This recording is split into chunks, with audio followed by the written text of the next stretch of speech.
No, I listen to it all the time. I tell all my friends to smack it raw.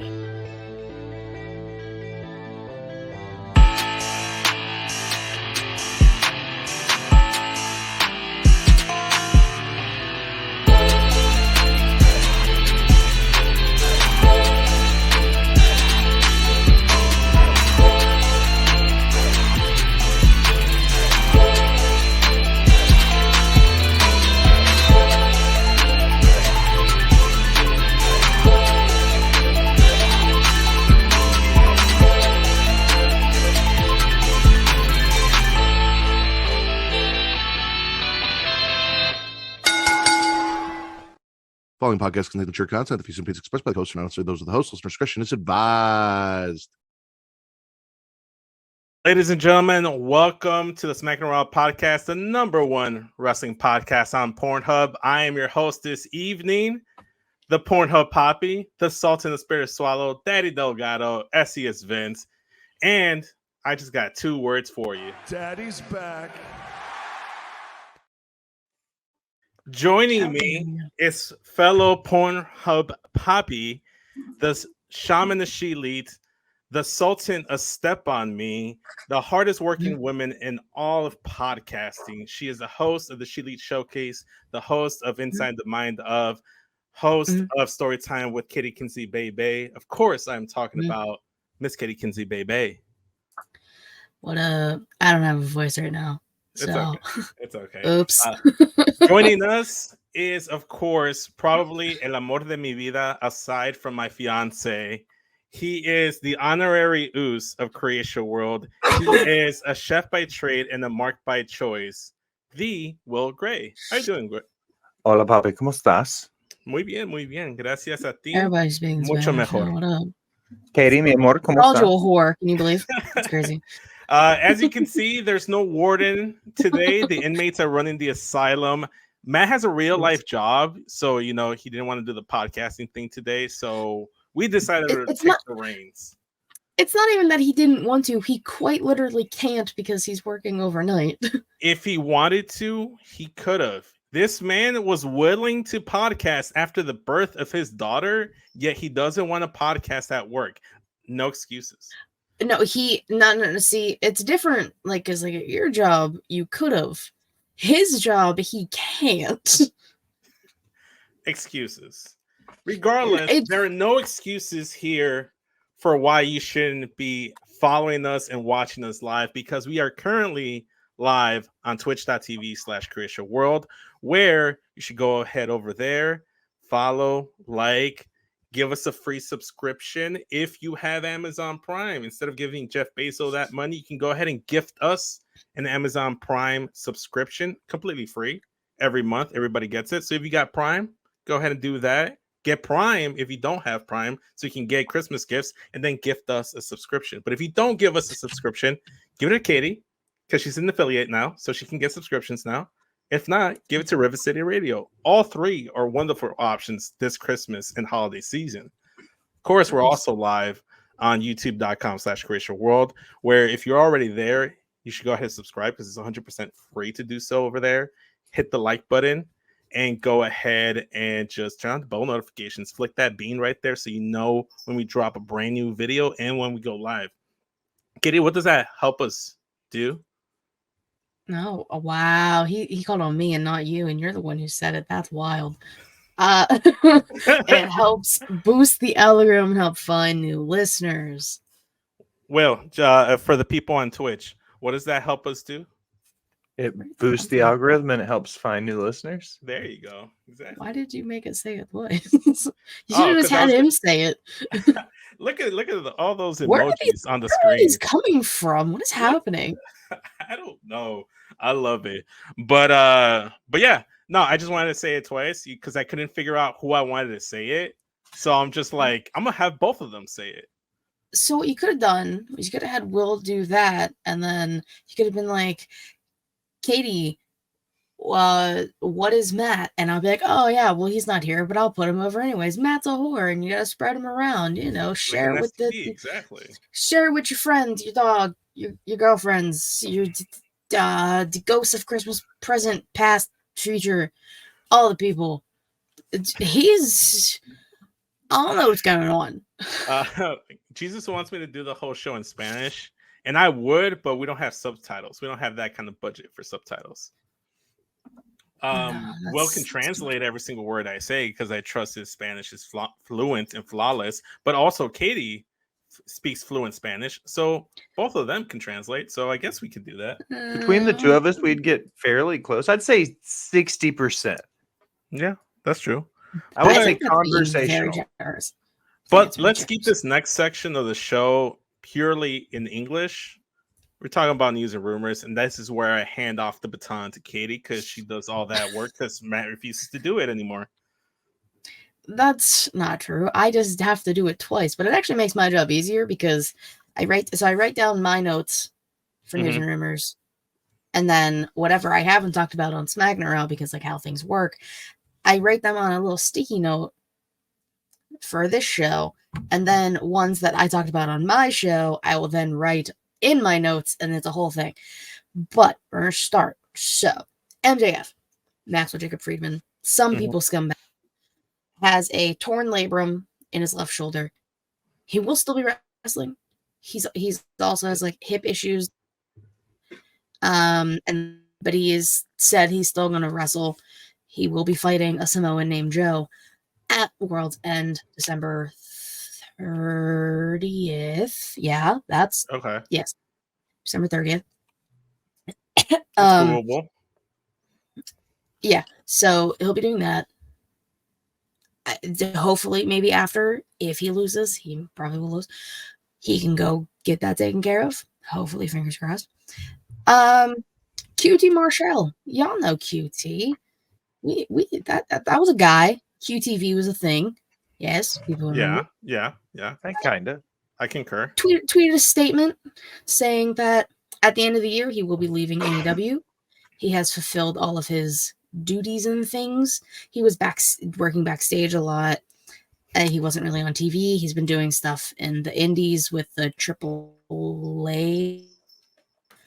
Yeah. So he's it's not really what he expected AEW to be anymore. I've seen a lot of like quotes and things taken out of context. I also haven't read the full thing, but it was AEW was becoming more like New Japan, and that's not like if he wanted to work in New Japan, he would have went to New Japan, that kind of thing. Yeah. But whatever you say about QT, like he is one hell of a wrestler. He does help at Cody's school, and he might have his own school too. So like, he's really good. He'll be fine wherever he ends up going. Like I said, he's been doing great on the indies, doing AAA stuff, so he'll be Gucci. Oh yeah, this one's fun. Okay, so I have to refer to my other notes here, my actual notebook. Sunny. Sunny. You guys know her, right? We don't like her. Tammy Sitch. I also call her Tammy Bitch. Do you guys remember a few months ago when she like quite literally killed somebody with her car? Yeah. I remember hearing that. Yeah. Yeah, so she had her hearing this week. My headphones falling out. She'll be facing, they kind of rounded up, 18 years in prison and then an 8-year probation. So 10.6, I said they rounded up, years in prison for driving with a suspended license causing death, and then 7 years for DUI manslaughter, and then that 8-year probation. And that will all be simultaneous. Like, boom, boom, boom, boom, boom, boom. Which, Savannah and I had this conversation. As long as she's getting jail time, that's all I needed. Because if she was going to walk away scot-free, somebody was going to catch hands. Because you can't do that. 100%. No. But like in better news, babies. 2.0. Bebecitos, you know what I'm saying? Like 2 babies. Those babies. Twins? We had no. 2 separate people. 2 babies were born. Alexa Bliss and Ryan Guevara had their baby on the 27th of November. And then Tymello and Sammy Guevara had their baby on the 28th. Both baby girls, both healthy from what I've been seeing. Mamas are doing good. We love that. Babies Are Wrestling Federation coming in hot. If you want to know about that, you're going to watch Cheerlead. I'll plug myself, whatever. Made a whole episode about it. The Federation is growing day by day. A lot of babies. Second, third generation is going to be wild in a couple years. Starting with Birdie and working our way down, Federation's running wild. It's going to be crazy. Yeah. Imagine all these kids in like 20 years. They're going to be amazing. I'm still waiting for Monroe Mizanin versus Birdie Danielson. Literally, Babies Are Wrestling's first WrestleMania main event. Birdie versus Monroe. If everything works out, I'll be the Dave Meltzer for that generation of wrestlers. If everything goes well. That's crazy. It's true. If you look at the way the timeline falls, I'll be the shithead dirt sheet rider that everybody hates in 20 years. Please let that be the case. Can I be your Brian Alvarez? I would love. You can be whatever you want, Poppy. As long as none of you are the one who got arrested again. No. Shithead Steve Carrier. Yeah, that guy. Ringside fuck that guy. Yeah, fuck that guy. Revolution. Sting's last match, and don't worry, I'll fucking talk about Sting and Ric Flair. Will be taking place in Greensboro, North Carolina. That's not necessarily surprising. Will's fucking ecstatic because he's so probably close. Gonna go. I mean, as usual, why not? Why the fuck not? Right? Like, I'm not necessarily surprised. A lot of people were thinking like Texas for some reason, but Sting has a lot of history in North Carolina that they decided to like talk about. And this is very much like catering to Sting because it will be his last match. And like, I actually think legitimately will be his last match because Manza's kind of not wrestling a whole lot. So it's whatever. Serena Deeb. I just found this information out like 2 days ago. So we haven't seen her on TV, and a lot of people were saying it was because of backstage things, She made an Instagram post saying she's had 3 unprovoked seizures since last October. Again, unprovoked. She had no idea what was going on, but she did recently see a neurologist, and she has been cleared medically, physically, emotionally, spiritually, all the things. So she has been cleared, but like I still can't even imagine that, not knowing what was causing it. And then people just being like, oh, because people fucking are annoying. As long as Serena Deeb is healthy and she is okay, I can't, because Serena Deeb's phenomenal. Yeah. Point blank, period. Yeah. She held the bird for a long time. Her and Thunder Rosa had a great feud for it. That's the one that looks like a tombstone, Katie. Yeah, I know. I was gonna say, oh yeah, the tombstone belt. Yeah, I know. So I'm a big fan. I've always said that when she decides to be done, she would be the perfect person to help run that women's division. I just hope it's not her time now, because I thought we would get at least another good run or two out of her in AEW. She never got the AEW women's title. So I think that would be a big one. Like, she would be the perfect person. She could be AEW Charlotte Flair if they build her to be. And you know why I say that? Because you know, there's going to be a lot of pro Pepsi Phil talk. So I'm just going to go ahead and slide mine in as I can. It's fine. The last thing I have, this kind of just very came as a shock. Mackenzie Mitchell, who was the like backstage correspondent in NXT, was released. Yeah. And me and Jalen were like, what the fuck? Like, she was so good backstage. She had chemistry with almost everybody. She was doing her job well. Her and Wesley like had I'm not even the biggest Wesley guy. Her and Wesley backstage had a blast. And that does suck because she is married to Vic Joseph. So like, disrespectful. Oh, damn. Fire her like that? No. But yeah, that's all I had. There was no like reasoning for it too, right? It's just like, hey, no. Gone. They did make a ton of corporate cuts over the last like 3 days that have been really under the radar. So I don't want to say, when I say this, I don't want to say and it sound bad, but for her to get in the mix as that NXT backstage reporter, like that's a few pegs down the pecking order. And somebody like Mackenzie Menzel's probably pulling 6 figures or close to it. So that's a pretty hefty, that's a couple points on somebody's budget.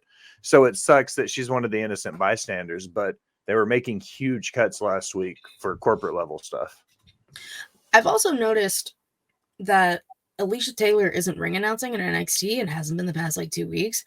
So I don't know if they're replacing her as well, or she just hasn't been there because of reasons. But I have noticed the voice is different and it's not Alicia Taylor's. So I'm very intrigued in what the fuck is going on. I think I've heard Alicia Taylor on main roster actually, like doing like house shows and main event stuff. Yeah. Maybe. I'm also taking bookings for 2024. So if they need somebody to ring announce NXT, I've got tape. I can send it. I can send it to Connecticut. I've got a great radio voice.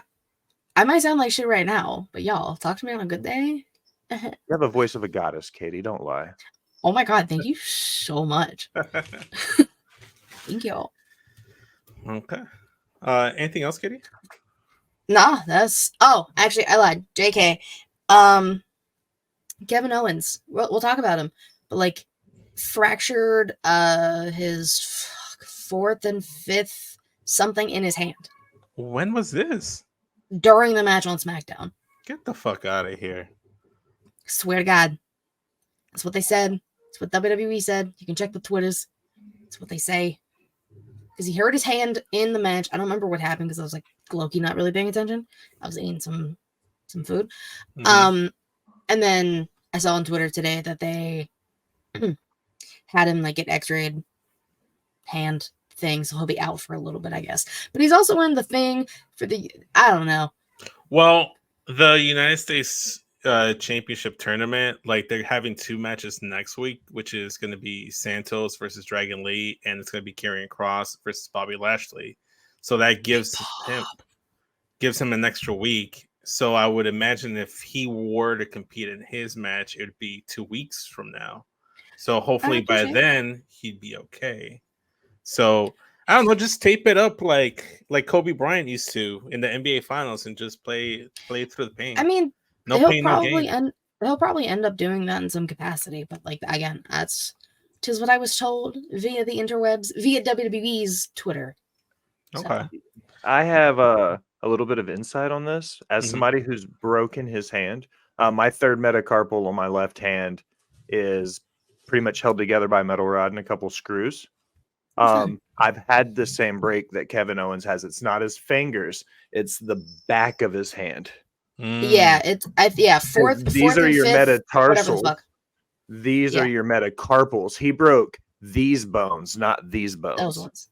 Yeah, those ones. I had to have 2 surgeries to correct my break. So not to say they're the same, but they can take. Mine was a 12-week recovery. So even if Kevin Owens doesn't have to have 2 surgeries, he's probably 6 to 8 weeks out. Damn. Yeah. So what? Damn. That's we'll save that for when we have to get to. I didn't mean to overtake it. I'm sorry. No, it's totally fine. But I just didn't want to like dive more into it because we could just go ahead. It's like, isn't it just storyline since Theory's bum ass stomped on his hand on the steps last night? I think he even had a match tonight. Says Jesus. Hey, I am just reporting what I saw the tweet though, and they were talking about tweeted. Katie's just doing her due diligence, which is perfectly great and appreciated here. Before we move on to the next segment of the show, just want to address Allison. Vince, I swear every time you are podcasting somewhere different. I'm podcasting true. Where I am. It's just I have a mess on my bookshelf that I haven't reorganized that I've been meaning to do because I got more shoes, so I need to make more space now, so I have to reorganize that. So I just tilted my desk the opposite way, so it'd be this way. But this is where I was podcasting 2 weeks ago, though. So I liked it; it worked. So we continued the trend. Next up, the meat and potatoes of the show, spits and swallows, and we'll start off with Katie. We'll let Katie go first, and then we'll go with Will, and then I'll finish us off, and then we'll just keep going until we can't spit or swallow anymore. Yeah. So, why do I always write in the fucking marker? I can't read.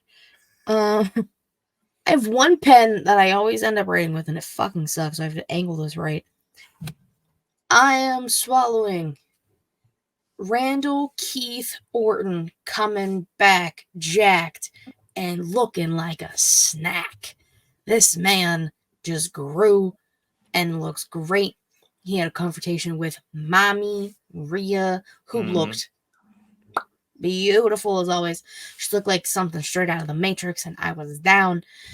I really thought she was going to get that RKO. He's got to savor it. You know, can't just give the people what they want immediately. You got to, like, she deserves it. And, like, that's coming from me. She definitely deserves an RKO because everyone else is too pussy to beat her ass. So, that whole confrontation, him saying, Daddy's back, and and then on SmackDown, well, I mean, he had the match with Dom. One said match again. Really good match. Really good match. Dom did a great job of putting over the returning talent. Fantastic. I mean, like I said, Randy had a whole ass back surgery and still looks really good. People were saying like his first match back was War Games. He didn't really have to do a lot, and I was like, it's very true. This really gave him an opportunity to like work again, and he still looks great, in my opinion. And then we come to Smack It Down, where people really just have to learn not to trust the man they call a Viper, because he'll get you. You know, you get you. Nick Aldis dressing like a fucking gangster from the 1920s with his pinstripe suit. Looks great, by the way. Randy signs the SmackDown contract. It means we get Randall and the Bloodline stuff. And then in my mind, I was like, well, what the fuck does that mean for Coterie Rhodes? And then I was getting annoyed. But Randy's on SmackDown. He's got to get his comeuppance on the Bloodline. Hits Nick Aldis with an RKO after, of course, hitting Jimmy with one. Just, well done, Randy Orton. Did you catch on the socials how Jimmy kept selling the RKO after they were like setting up for the dark? They were rolling up the carpet on the mat, and Jimmy was still just laying there selling it. God tier. Oh man. Yep. All that. I saw one of my friends like react to the Randy Orton "Daddy's Back" line that he hit to Rhea, and he's like Riz KO out of nowhere, and I'm like, goddamn. Randy's got Riz for days. Yeah. Kim's one lucky woman. Indeed. No, I'm with you, Kitty. I actually had that was actually going to be my first swallow as well, because like Randy Orton hit us with the Daddy's Back twice. First he said it to Rhea, then he said it to Roman, and anyone can catch that. It's an emotional Raw return too, because when he got to the turnbuckle, he got like a little emotional, choked up when he was getting ready to do his pose in the corner. Like I said, like you mentioned, the cock tease with Rhea Ripley, the RKO, give us a match for that. Then the bidding wars on SmackDown. He's officially SmackDown, so that was good. That makes sense. This can be Roman's Royal Rumble opponent to kind of be like the pit stop before Cody finishes the story at Mania, if they still go that direction. What do you mean if they? I swear to God, if Coterie Rhodes does not walk away with that fucking title at Mania, I'm Paul Levesque counter days. Like once I got to WrestleMania last year, I was watching and I saw that Cody didn't win, and they once again gave the victory to Roman Reigns. Ever since that moment, I'm like, I won't believe Roman is ever losing the title until I actually hear the ref count 1, 2, 3. So he could be in there with like half a limb or like 2 broken ACLs, rolling in the wheelchair, but I still believe he's going to walk away with the championship until I actually see him get pinned. So that's why I'm just kind of skeptical. Will? It's your turn. Spit and or swallow. Muted. You're muted, sir. It's okay. I know. I'll try again. I I'm left new you at this. speechless. It's okay. I love you. It's my first night on the job, ladies and gentlemen. I've never done this before. No, he's new. He's new, guys. He's new. I'm gonna start, and this is gonna be it's not a gargle. Like, I'm not undecided about it. I'm spitting part of this and I'm swallowing part of it, and it's the tag team turmoil match. Here's why. Okay. I spit the fact. Okay, that Alpha Academy took the L to DIY. Okay, I think Alpha Academy should be hot. They should be going on a rocket ship for those tag titles eventually. I think that they were red hot. Them dropping to DIY. So, in my opinion, and Katie will love me for this because I'm going to say something nice about her guy. This is the only version of Johnny Sameface that I appreciate. So I will give him props and use his real name. Tommaso Ciampa and Johnny Gargano as a tag team are amazing. This is exactly what that tag team division needed. So that's kind of where the spit, swallow, gargle comes in. 100%. I will swallow the Creed brothers till I'm blue in the face. They remind me so much of the Steiners, like before they got yucky and creepy and like, canceled. Back when they were like the epitome of tag team wrestling. And that's what I like about it, because I love good technical tag team wrestling that uses old school psychology, but with this new like 2023 sports entertainment style of wrestling. And the Creed brothers do it well. So I'm swallowing that. Katie? Well, I'm so happy you used his real name. It's for you. Gracias, senor. I will always love me some good tag team wrestling. No, yes, always. We'll talk about tag team wrestling. Creeds. Always, because they're phenomenal. DIY, exactly what we needed. Alpha Academy, New Day, come on. Like everyone keeps sleeping on New Day because like they be doing other stuff. New Day is, since the Usos are technically split up now, New Day be holding that down as like the legacy in tag team wrestling for the main roster. So like, they better be. Austin Creed, their father. Yeah. And they better listen to Creed. That's all I got. I'm with both of you guys. I enjoyed the tag team turmoil match. The first hour of Raw was really, really good. And yes, it was commercial free, which is why it was so good. I liked that the Creeds won. I thought that was the right choice. Imperium, another great tag team. We didn't even mention Imperium, and they're in their great tag team. I'm gonna be honest, I forgot they were in the match. Same. I just remembered right now, so I thought I'd mention them.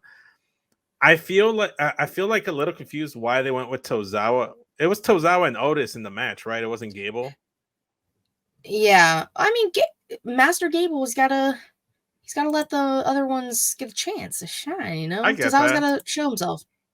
So that's Freebird rule, man. I'm okay with it. I'm cool with it. I just felt like that's what I wanted to see. I kind of want to see in the finals Alpha Academy with Master Gable in there and Otis versus the Creeds. That's why I wanted the finals of that gauntlet match to be. But it was really good. I liked it. I had it in my. I agree with Jesus. I need a compilation of the Brutus Bomb in slow motion with "Can you take me high?" I'm gonna get us demonetized because I sang it so well. You're welcome. It sounded Travis. Like it. It was perfect. I mean, that's what I do. Voice of an angel. What I do. Swallowing the Creed bros gonna hurt the thyroid muscle. Oh, I'm so sorry. I didn't even click off. That's okay. No, it's okay. I can still read it on the thingy, even if it's not. I don't know if that's the correct spelling's in there somewhere, Jess. You know what's crazy? You know what? One thing I established with Justin. Yes. So when I went to go pick up the Getcho sign last week, I think it was Wednesday before Thanksgiving. Me and Melissa, we road tripped it all the way to Brookfield, Illinois. We met up with Benji and Justin. And Justin was making this point about how like his I think his cousin, he said, what pushed back the dinner reservation they had. And what he meant by it is that like earlier. So the reservation was like earlier, but he said pushed it back. But that's not how it goes. Pushed back means like it goes like later in the day, right? But it's not correct. However, I completely understood what the fuck he meant, and Benji and Melissa are looking at him. I'm like, what the fuck are you talking about? That's not how it goes. And then Justin's trying to elaborate. He's like, no, it's because, you know, like we're going back in time, you know, because instead of 7, it's 5. And he was trying to make it make sense. And I'm like, you know what, Justin? Joss has his own language that fews understand. I am one of those fews, because I literally looked at him and I told both Melissa and Benji, I'm like, honestly, I understood him 100%. He was completely wrong. So was I. But I understood what the fuck he was saying. And I think that's why Getcho is such a mess sometimes, because sometimes we just don't make sense. But it's a good ride. It's like the scene in Fresh Prince when I can't remember the episode, but like Cornflake says something and Will's like, he's got the right idea. It's not right, but like he's got the right idea. Yeah, it's all Vince's fault, always. It's all right. It's all right. You know what's crazy? When you guys were talking about Creed, I thought you were talking about Creed from The Office, and then I realized no, they're talking about. You know, he has a band though. Really? The like actor or life? Like in real life? The person has a band in real life. Wow. Like, yeah. Okay, that's cool. That's a little tidbit of information. I like getting these little Easter eggs from Will. He always has. Got them. you. Well, I was going to kick things off with Randy Orton and Daddy being back, because you know Daddy is back on the show after a 1-week hiatus. But I'm going to start off with the Damage Control plot thickening. I liked what they were doing on SmackDown. Bianca isn't done with Damage Control. She was talking about how she wants to go after that women's title. She wants it back from Io Sky. Damage Control comes out, minus Bayley. No Bayley was there. Eventually, we do get Charlotte and Shotzi that comes out, evens the odd. They still aren't finished with Damage Control. They go back and forth. Dakota Kai, I always think it's the funniest thing in the world. How, like, when these brawls just kick off, she just like, whoop. She just like... It's because she's not cleared. She's like, I gotta go. She just spawns completely out of... She respawns at the ramp or something. Like, the craziness happens, and then all of a sudden, boom, on the ramp. So that happened.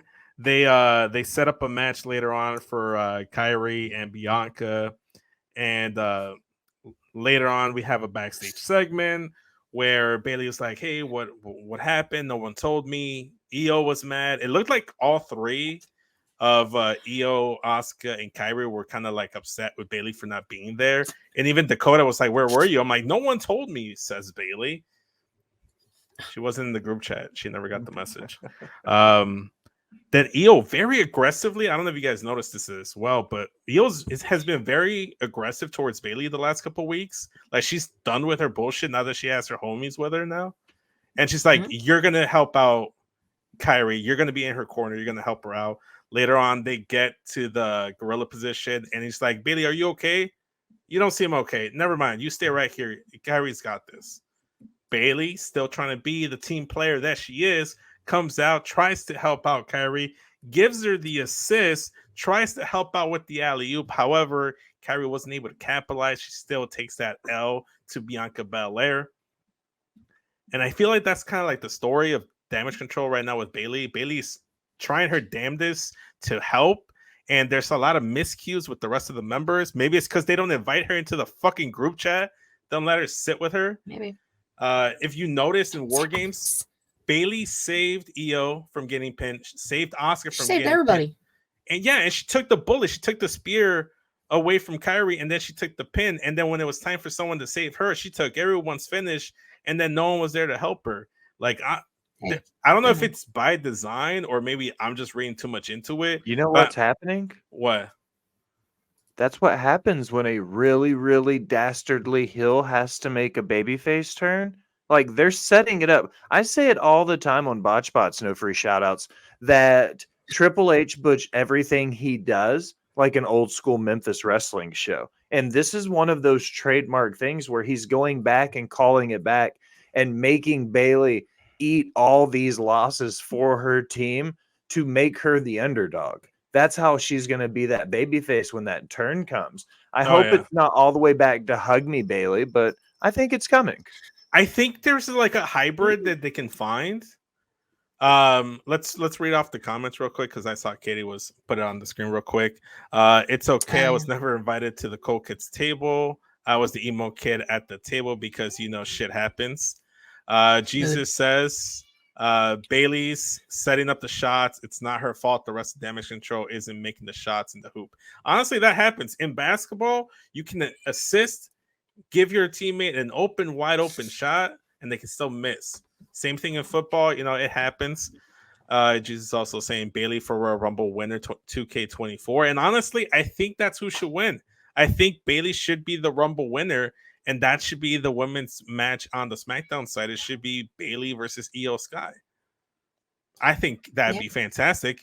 And a little tidbit of information that I found out from my sister Beto is that Bailey's never actually had a singles match at WrestleMania. No. So this would be her first singles match. All the other horsewomen have had singles matches at WrestleMania. Bailey is the only one to not have that distinction, and I think she deserves it. Pam with the yams. Speaking of deserving, Katie, you deserve to give us your next spit or swallow. Thank you so much. The fuck did I write? Wait, what match was that? Because all I wrote was meat. What match was that? That would have been Bronson Reed and Ivar. Meat. Big meaty man slamming meat. Listen, a hell of a match. Big men going at it. And it even carried over into NXT because Bronson Reed was part of that fatal 4-way of former North American champions and a bunch of other people in the match. And Ivar said, no, fuck this. Came out, started swinging, took Bronson Reed out of the match at the very end. Big men who are also athletic and very good at what they're doing. Always a swallow. 100%. It's one of the things that I liked about Keith Lee was he was so nimble on his feet for such a big guy. It's crazy. It's a cat. You're not going crazy. There's a cat running amok. That is Maxie when she running around causing mayhem or just scratching herself or doing whatever. Vince's pussy's just running wild. Oh, I love it when you say things like that. I love it. It's adorable. No, I'm not talking shit. Anyways, Katie, you were saying? No, just meat. Big meaty men slapping meat. Hell of a match. Even though didn't really get a conclusion on Raw, and then they started beating the shit out of each other on NXT. SmackDown, NXT. Meat. Good shit. Well, I'm going to continue with the bizarro world that I've been on for the last, cutting my hair changed the way I perceive wrestling. Okay. Good. I'm getting ready to put over women's wrestling big right now. Okay. Whoa. No way. Swallowing the Nia Jax, Zoe Stark, Shayna Baszler stuff. And here's why. By the end of it, Vince is going to be like, no, fuck, I swallow Nia Jax? Like, what? Okay, here's why, okay? Starting with the promo. And again, going back to the whole, Memphis gets over thing. That's going to be the returning factor of how I critique wrestling, because that's what I like. So it goes, Shayna and them are in the back. She gets over with super funny one-liners and quips, which is cool because Shayna's not necessarily that talker that you expect. Then you go into the match. One would expect Nia Jax to just absolutely squash Zoe because of the size difference. They use this match to allow Zoe to get her shit in. She does that spinny corkscrew thing. Gorgeous. She's a superstar. Going to get over big. She still takes the L. She doesn't go over, but she still gets over. And I think that's super important. Second thing is that it's a great mid-card match featuring the women. And I think that's beautiful. That solidifies the fact that they need a mid-card title in that women's division. Not necessarily the tag belts, but a solidified IC belt, a US belt, something similar for the women's division. Because of Zoe Stark, it used to be Liv Morgan. And like they need it. And now that they're kind of bolstering that division, why not give it to them? Listen, I also had my swallows, Nia and Zoe. Zoe is a star in the making, and they're really like putting some stock in her. I mean, as they should. She is, like you said, really good in the ring. Superstar. That corkscrew thing, gorgeous. And I have been saying it since Nia has come back. She hasn't looked bad. She has improved, and like physically, and like you can see the glow on her face. Like she looks better. Like she has always looked gorgeous and beautiful and strong. Now I think she's just, maybe more comfortable with herself. She's been on one hell of a fucking journey. The gear she's been using since her return has been better too. That too. Smoke show, dude. She's hot. And like, I've been saying, like, she's always been beautiful from like NXT days when she debuted to now, gorgeous all around. I'm just saying now I think she just, you can like see. She's doing the Matt thing where Matt freezes. Someone should get a screenshot of this. It's just funny. Look at the way she kind of like left it at. Let's see here. Okay.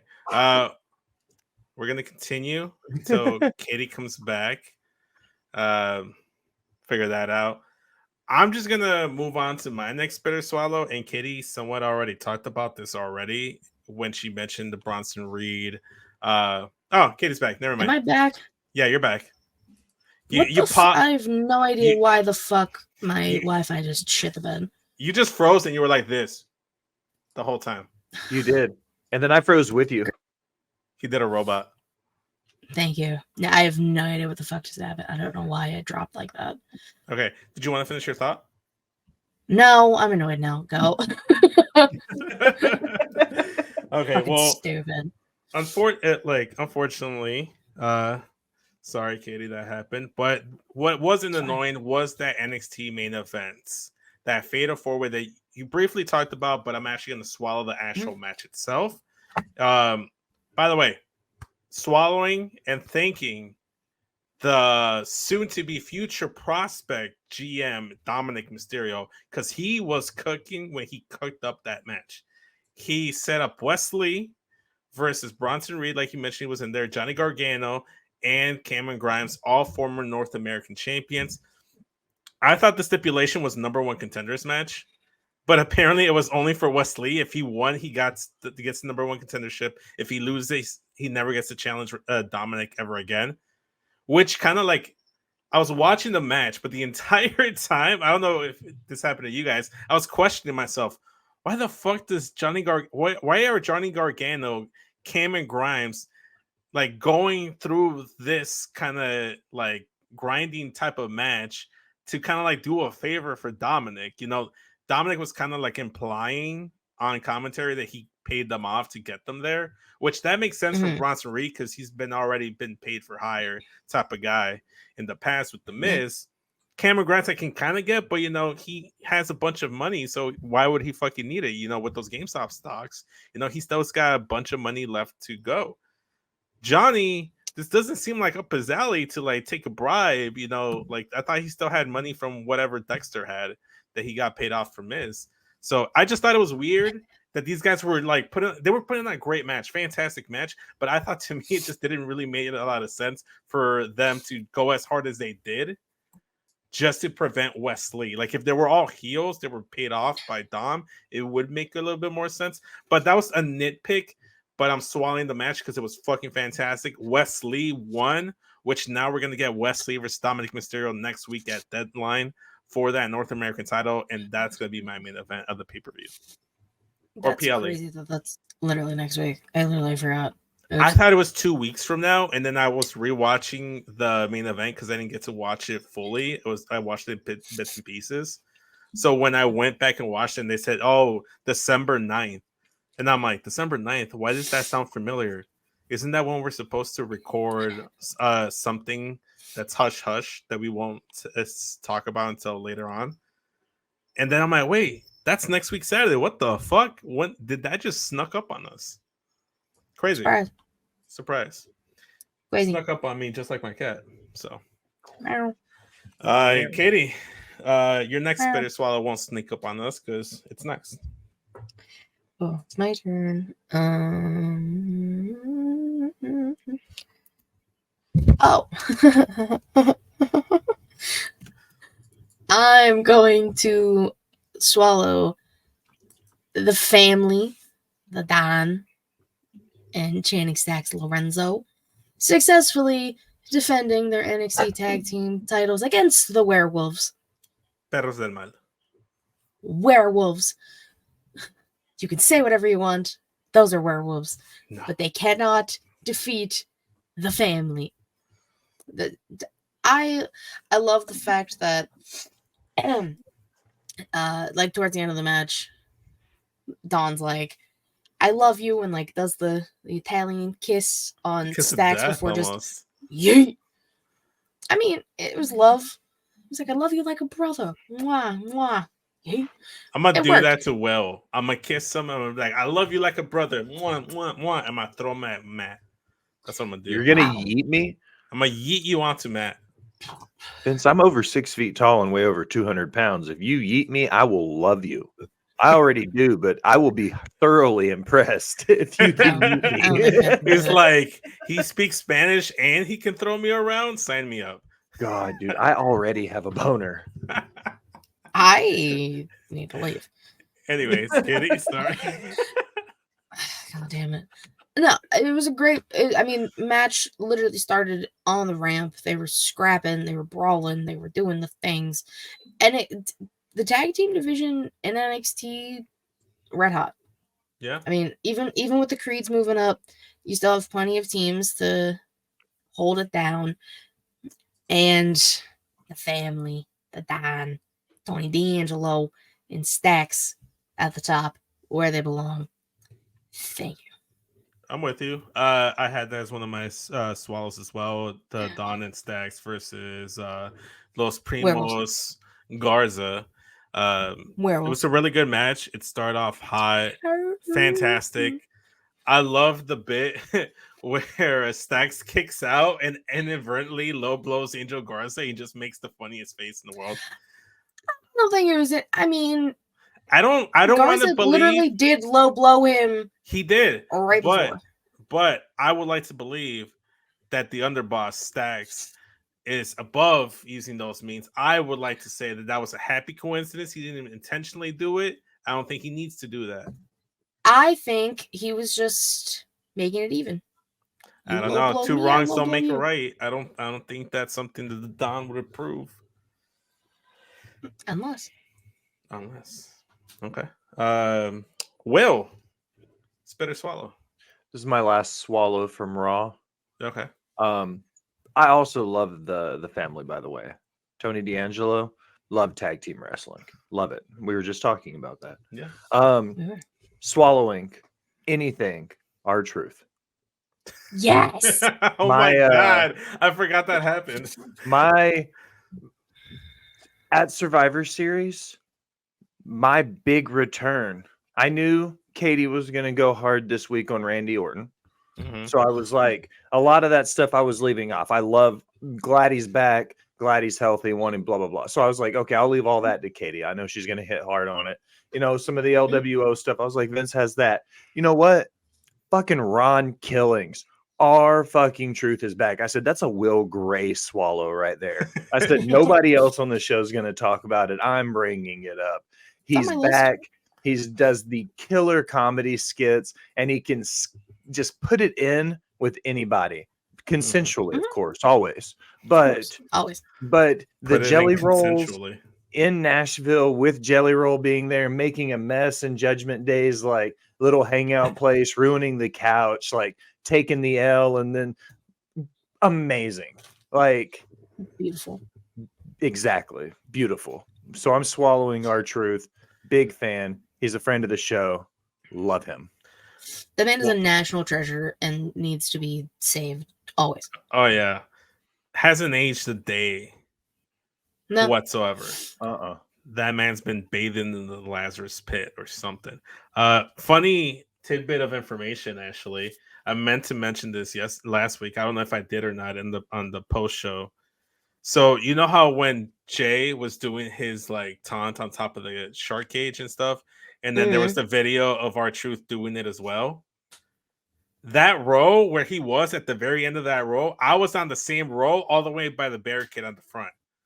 No one knew that R-Truth was there because they were so focused on Jay and doing the chant and the taunt. I'm sorry.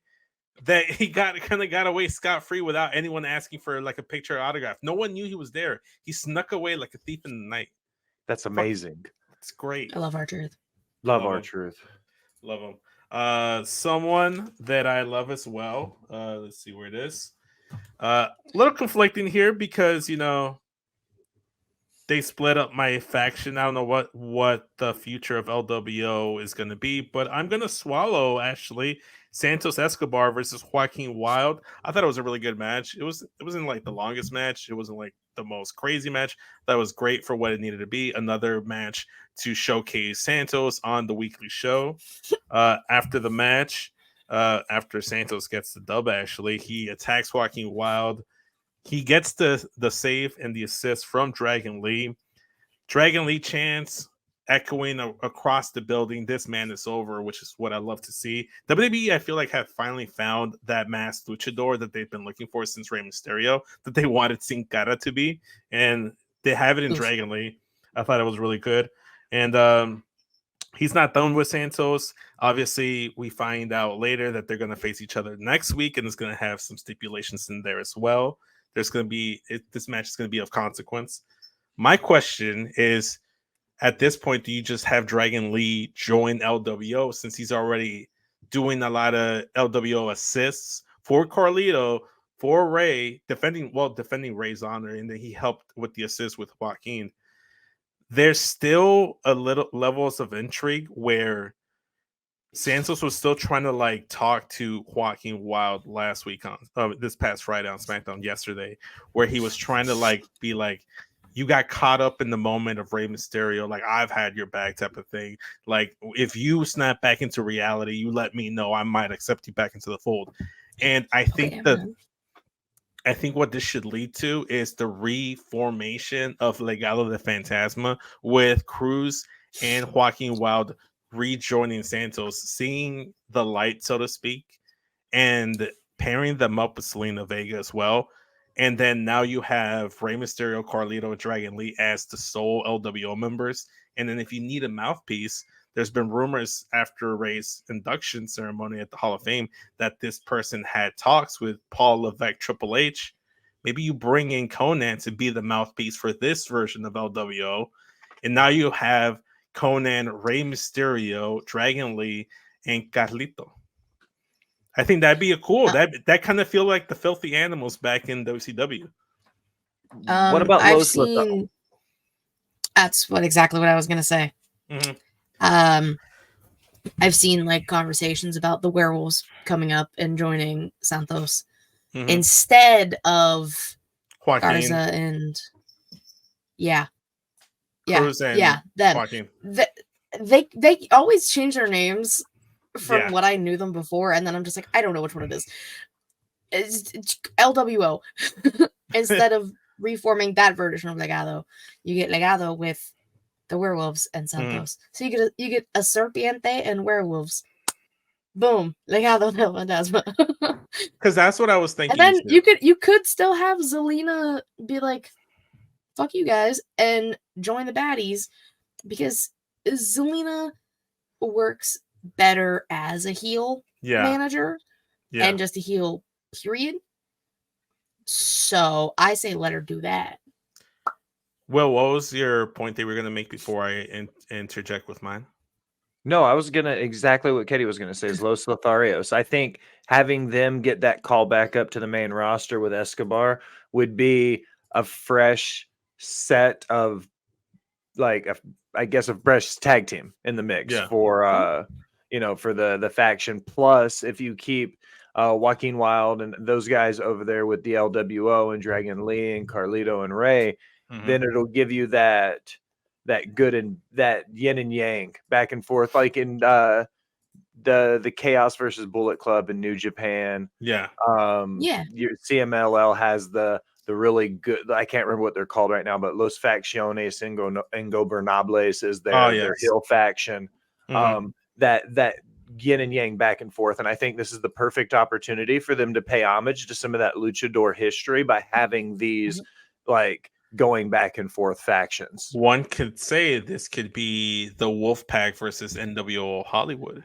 It could be. That would be the perfect Los Lotharios, the werewolves. Ooh, see, Katie's a genius. So genius and a voice of a goddess. So funny, interesting thing that I just thought about, like that just kind of like resonated with me as we were talking about this.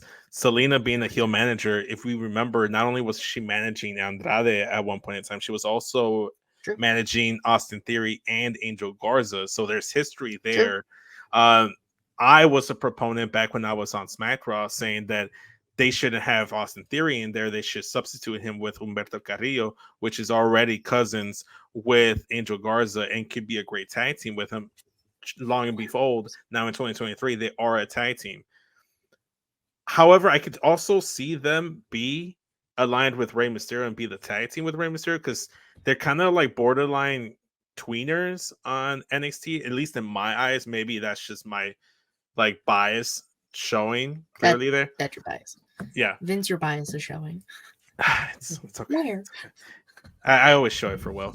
Anyways, my final point there is that if they do go with that route with Santos Escobar, Selena Vega, Angel Garza, and Humberto Carrillo in a faction together, and that's the new LWO, the new Legado, that would probably be the most attractive and beautiful looking faction in the history of pro wrestling.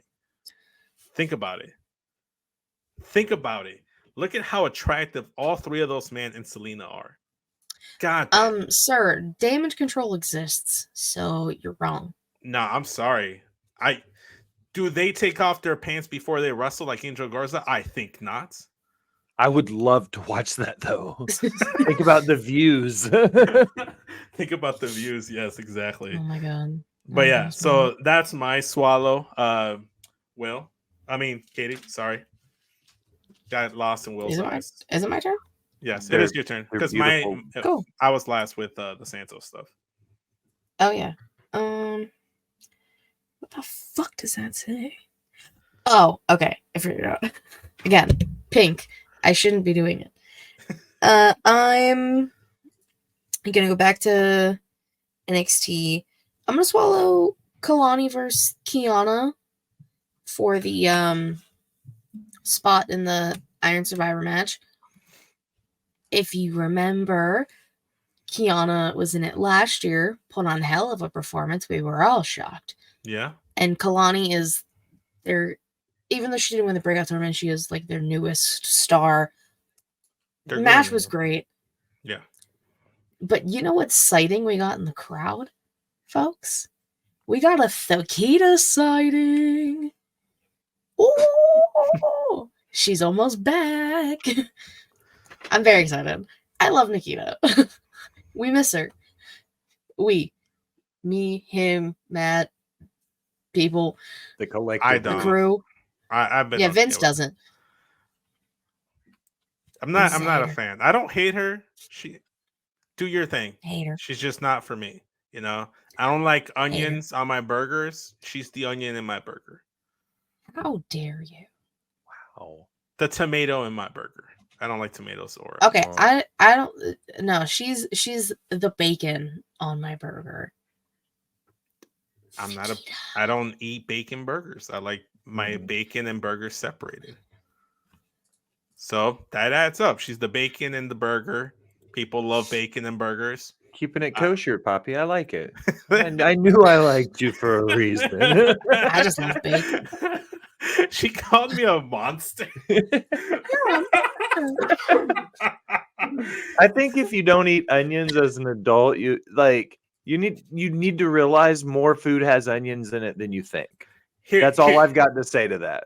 Here's what I'll say. Here's what I'll say with my thing with onions.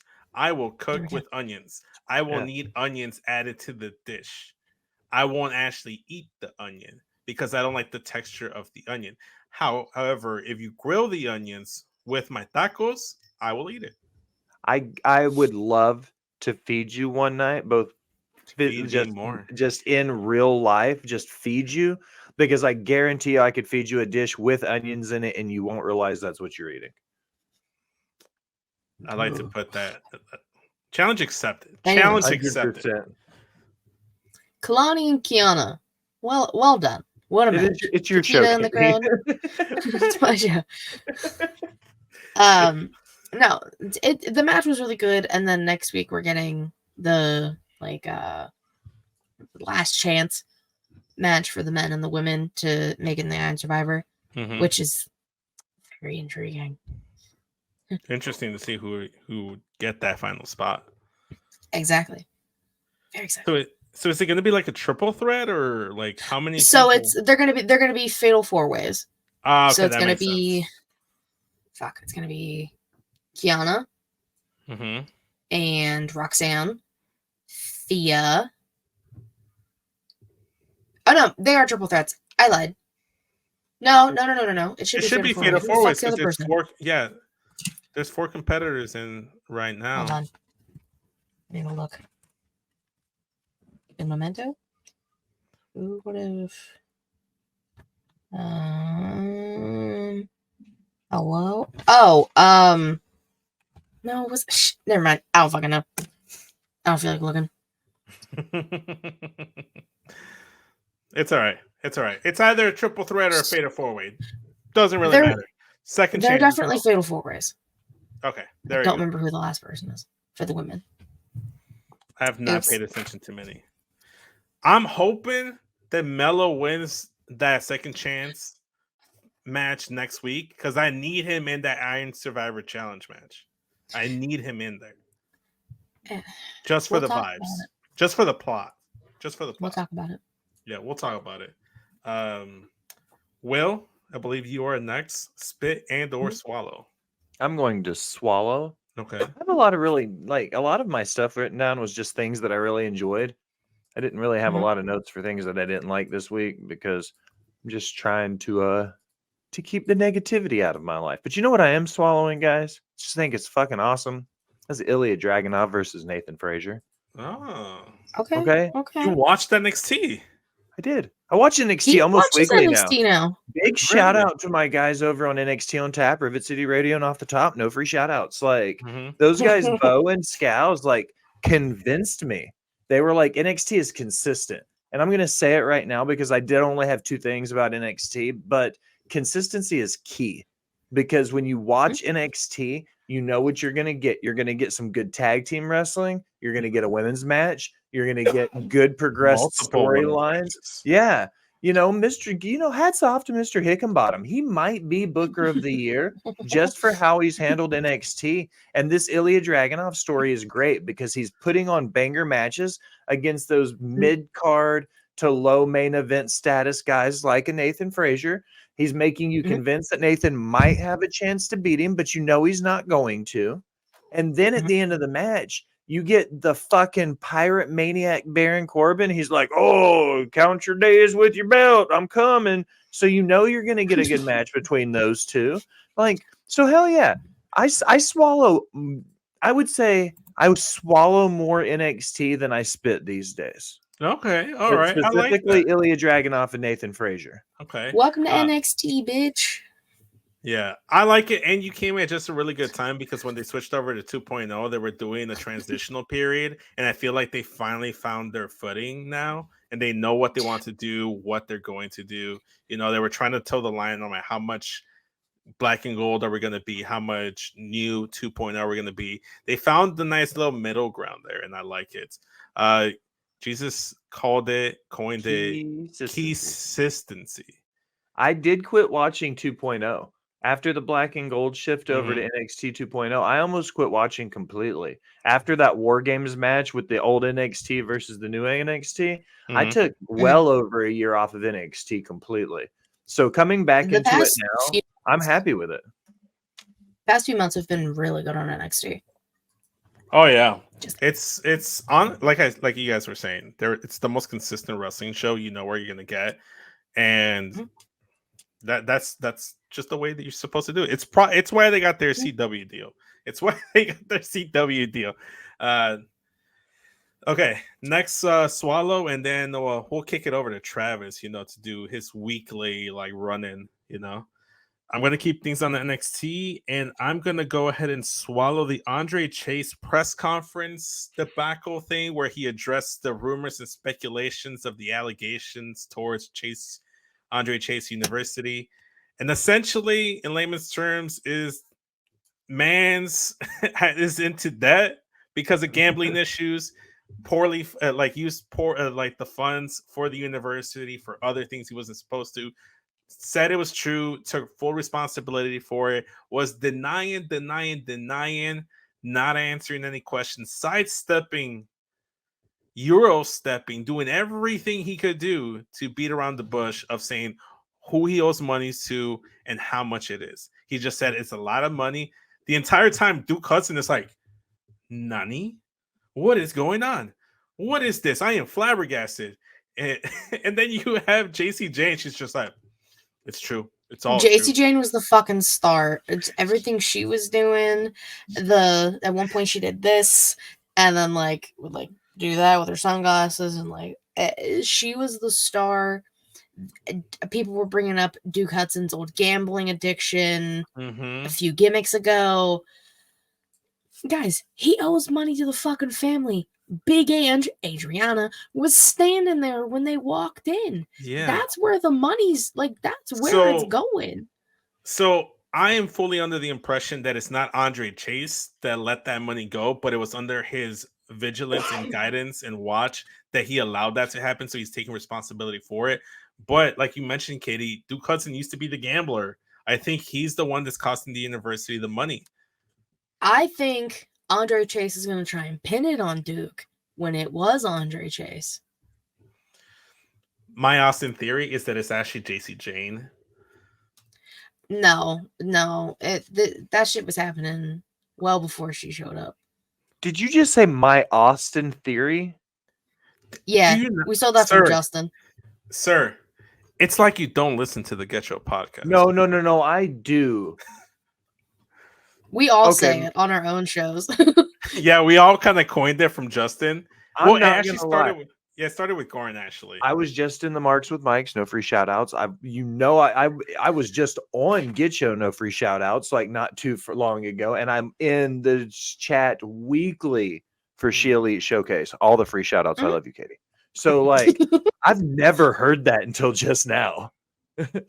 Yeah. So whenever we have like a theory, so to speak, no pun intended, Garn just started using, an epiphany, light bulb goes off. Yeah. Garn would start saying, oh, I have a little Austin theory. So then it became a Get Show thing.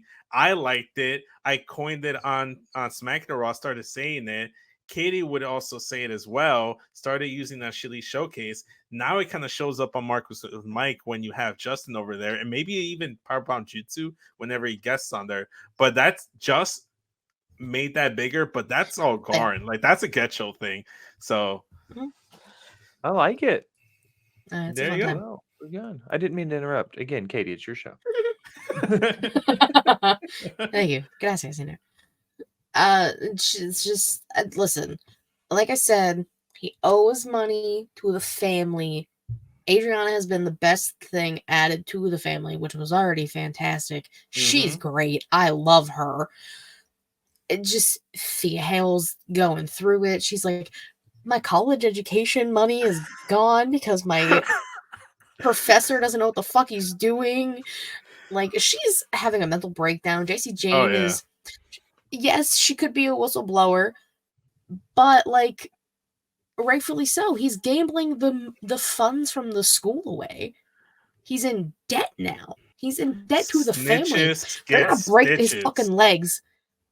No, listen, they're gonna break his fucking legs if he doesn't pay all that money back. You know what? I want to see them actually break his legs and him have to be in the wheelchair, like how Noam Dar was for like the longest time there. Like, keep that going. Like, but my Austin theory is that it's not Andre Chase. He's taking blame and responsibility for, like every good team leader does in any sports franchise, any good job, the manager, the shift lead, whatever, they take in charge of whatever happens on that shift, on that game, in that court, on the field. So I guess we're gonna kudos find to him. out. We'll find out soon for sure. But what we're gonna do right now is that you're gonna find out about our lovely sponsors and why you should go over to patreon.com/creationworld, because over there we got a lot of really cool content as well. We have exclusive Patreon shows over there for $1 a month. So you can only just give us $1 and you get so much content. You get non-wrestling shows and wrestling shows alike. You get Multiverse with Travis and Mara, where they talk DC animated films. The latest episode, I believe, was The Killing Joke. Fantastic film. Unnecessary First Act with Batgirl and Batman fucking on the roof. But why not talk about it and listen Travis and Mara talk about it?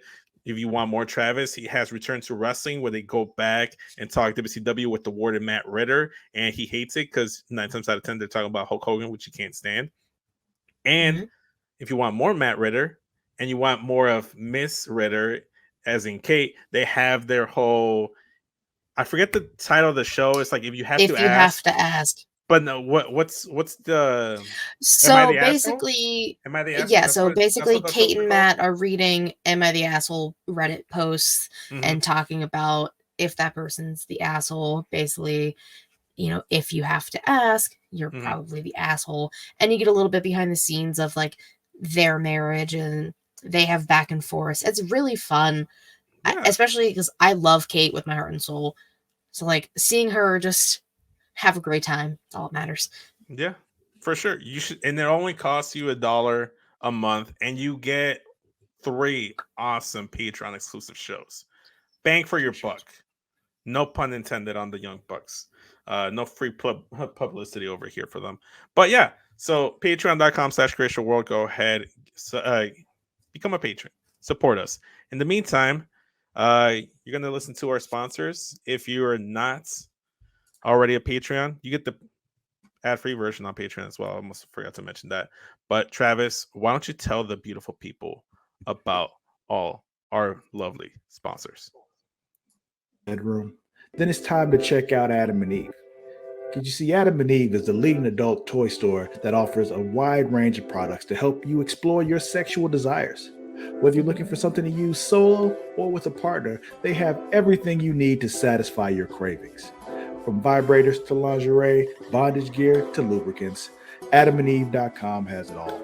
And the best part, you can shop with confidence, knowing that all their products are of high quality and backed by a 100% satisfaction guarantee. That means whether you bought a dildo, sex swing, penis ring, vibrator, anal sex toy, bondage toy, couples toy, lube, or accessory, you can get a refund within 90 days if you're not 100% satisfied. No questions asked. And right now, as a special offer to our listeners, Adam and Eve is giving you 50% off almost any item on their website. That's right, 50% off. And if you act now, you'll also get free shipping. So go to adamandeve.creationworld.com and use the offer code erotica at checkout. That's erotica at adamandeve.creationworld.com for 50% off almost any item and free shipping. Don't wait. This offer won't last very long. The link is in the description. Attention dog lovers. Are you looking for high quality products to spoil your furry friend? Then you need to check out dog.com. Because you see, dog.com is the go-to online store for all your dog related needs. They offer a huge selection of dog food, treats, beds, and more. Plus, they have products for all types of dogs, from puppies to seniors and everything in between. And the best part You can shop with confidence knowing that all their products are made with your dog's health and happiness in mind. Dog.com only stocks top-rated brands that you can trust, so you can rest easy knowing your dog is getting the best. And right now, as a special offer to our listeners, Dog.com is doing a big warehouse clearance sale. And all you have to do is go to dog.creationworld.com and you can get up to 80% off on all sorts of items like toys, treats, bones, harnesses, bowls, leashes, and anything else you can think of. So go to dog.creationworld.com and take advantage of this sale right now. Spoil your furry friend with the best products from dog.creationworld.com today. Link is in the description. Are you tired of feeling sluggish and unfocused throughout the day? Then it's time to try DUBBY, the ultimate energy source. DUBBY is a powerful clean energy drink that is designed to help you stay alert and focused no matter what life throws your way. Whether you're a student, a busy professional, an athlete, or especially a gamer, DUBBY can give you the boost you need to take on the day or the night. It also contains important aminos and vitamins that canned energy drinks simply don't have. And the best part, DUBBY is made with high quality ingredients and is completely sugar-free, maltodextrin-free, and is keto-friendly. So you can enjoy the energy boost without any of the crash, jitters, or angst that comes with traditional energy drinks.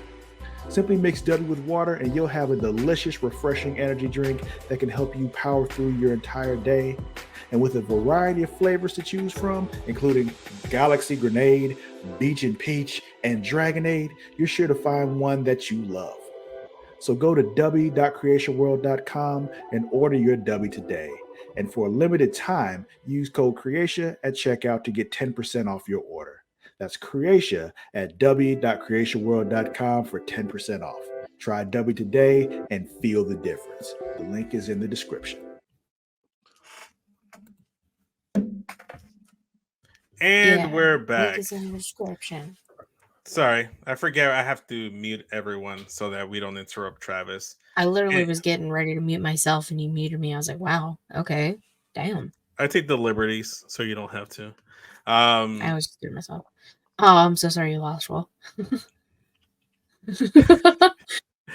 Anyway, Katie, why don't you take some liberties with your next Spit or Swallow? All right, folks. Let's get into this. I am spitting Ric Flair's existence. Raise your hand if you're surprised. Nobody should be. His existence can right now, because what in the actual fuck is this man doing? He had the audacity, the nerve, the gall, the gumption to talk on Dynamite.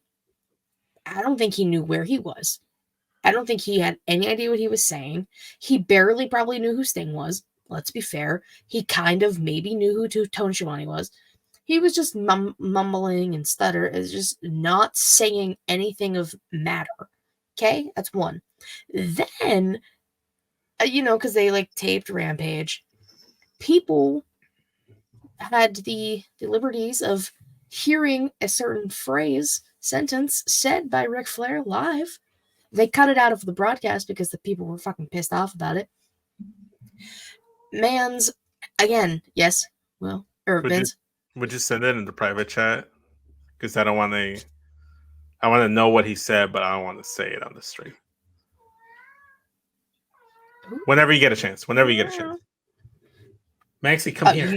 You don't want me to say it? No, I don't want, if it got cut from Rampage, if it's not good enough for Rampage, it's not good enough for the Smackin It Raw podcast. It's because he's a scummy old man talking about young women. We're not gonna highlight that. I'll go back. Yeah, it's fine. Sorry, just Katie, literally find any tweets about it. It's everywhere. Because again, they had to fucking cut it out, but people still had to hear it live. Stop giving this creepy old fucking man a microphone, specifically a live mic. Why? Tony Khan, count your days, my guy. Count them. Because this shit keeps happening. I mean, I've already low-key been done. Some stuff I'm keeping an eye on in AEW, Swerve's great, Joe, all that kind of stuff. Well, that was just blatantly missed. Like, Adam Copeland dropped the whole ass fuck, and they didn't do anything. They bleeped it after the fact. They're really good at their jobs over there. But like, it's all about timing. Like, they're promoting the shit out of this stupid energy drink that probably is going to be like the next Four Loko and like probably kill people, and then they're going to have to like remake it and everything. And it's just, it's so infuriating because there are multiple people, males, females, wrestlers who deserve good time over there and want to bust their ass and work. And no, you give time to Ric Flair, the actual dinosaur. Luchasaurus wasn't even on the show. The real dinosaur, Ric Flair. Like, that shit pisses me off through and through. It sickens me. And this is me being nice about it. If you go back a few months when the fucking episode of Dark Side of the Ring came out about Ric Flair, you can hear all my thoughts and feelings and opinions about him because they've been like that before that and since then. Fucking assholes. That's right. That's right. I can't really add much to that. I completely skip AEW these days, so I didn't see any of that. But Katie's right on the money. Like, the minute they brought in Ric Flair, I knew that was an L move right off the bat. But you know, I'm the king of separating the art and the person.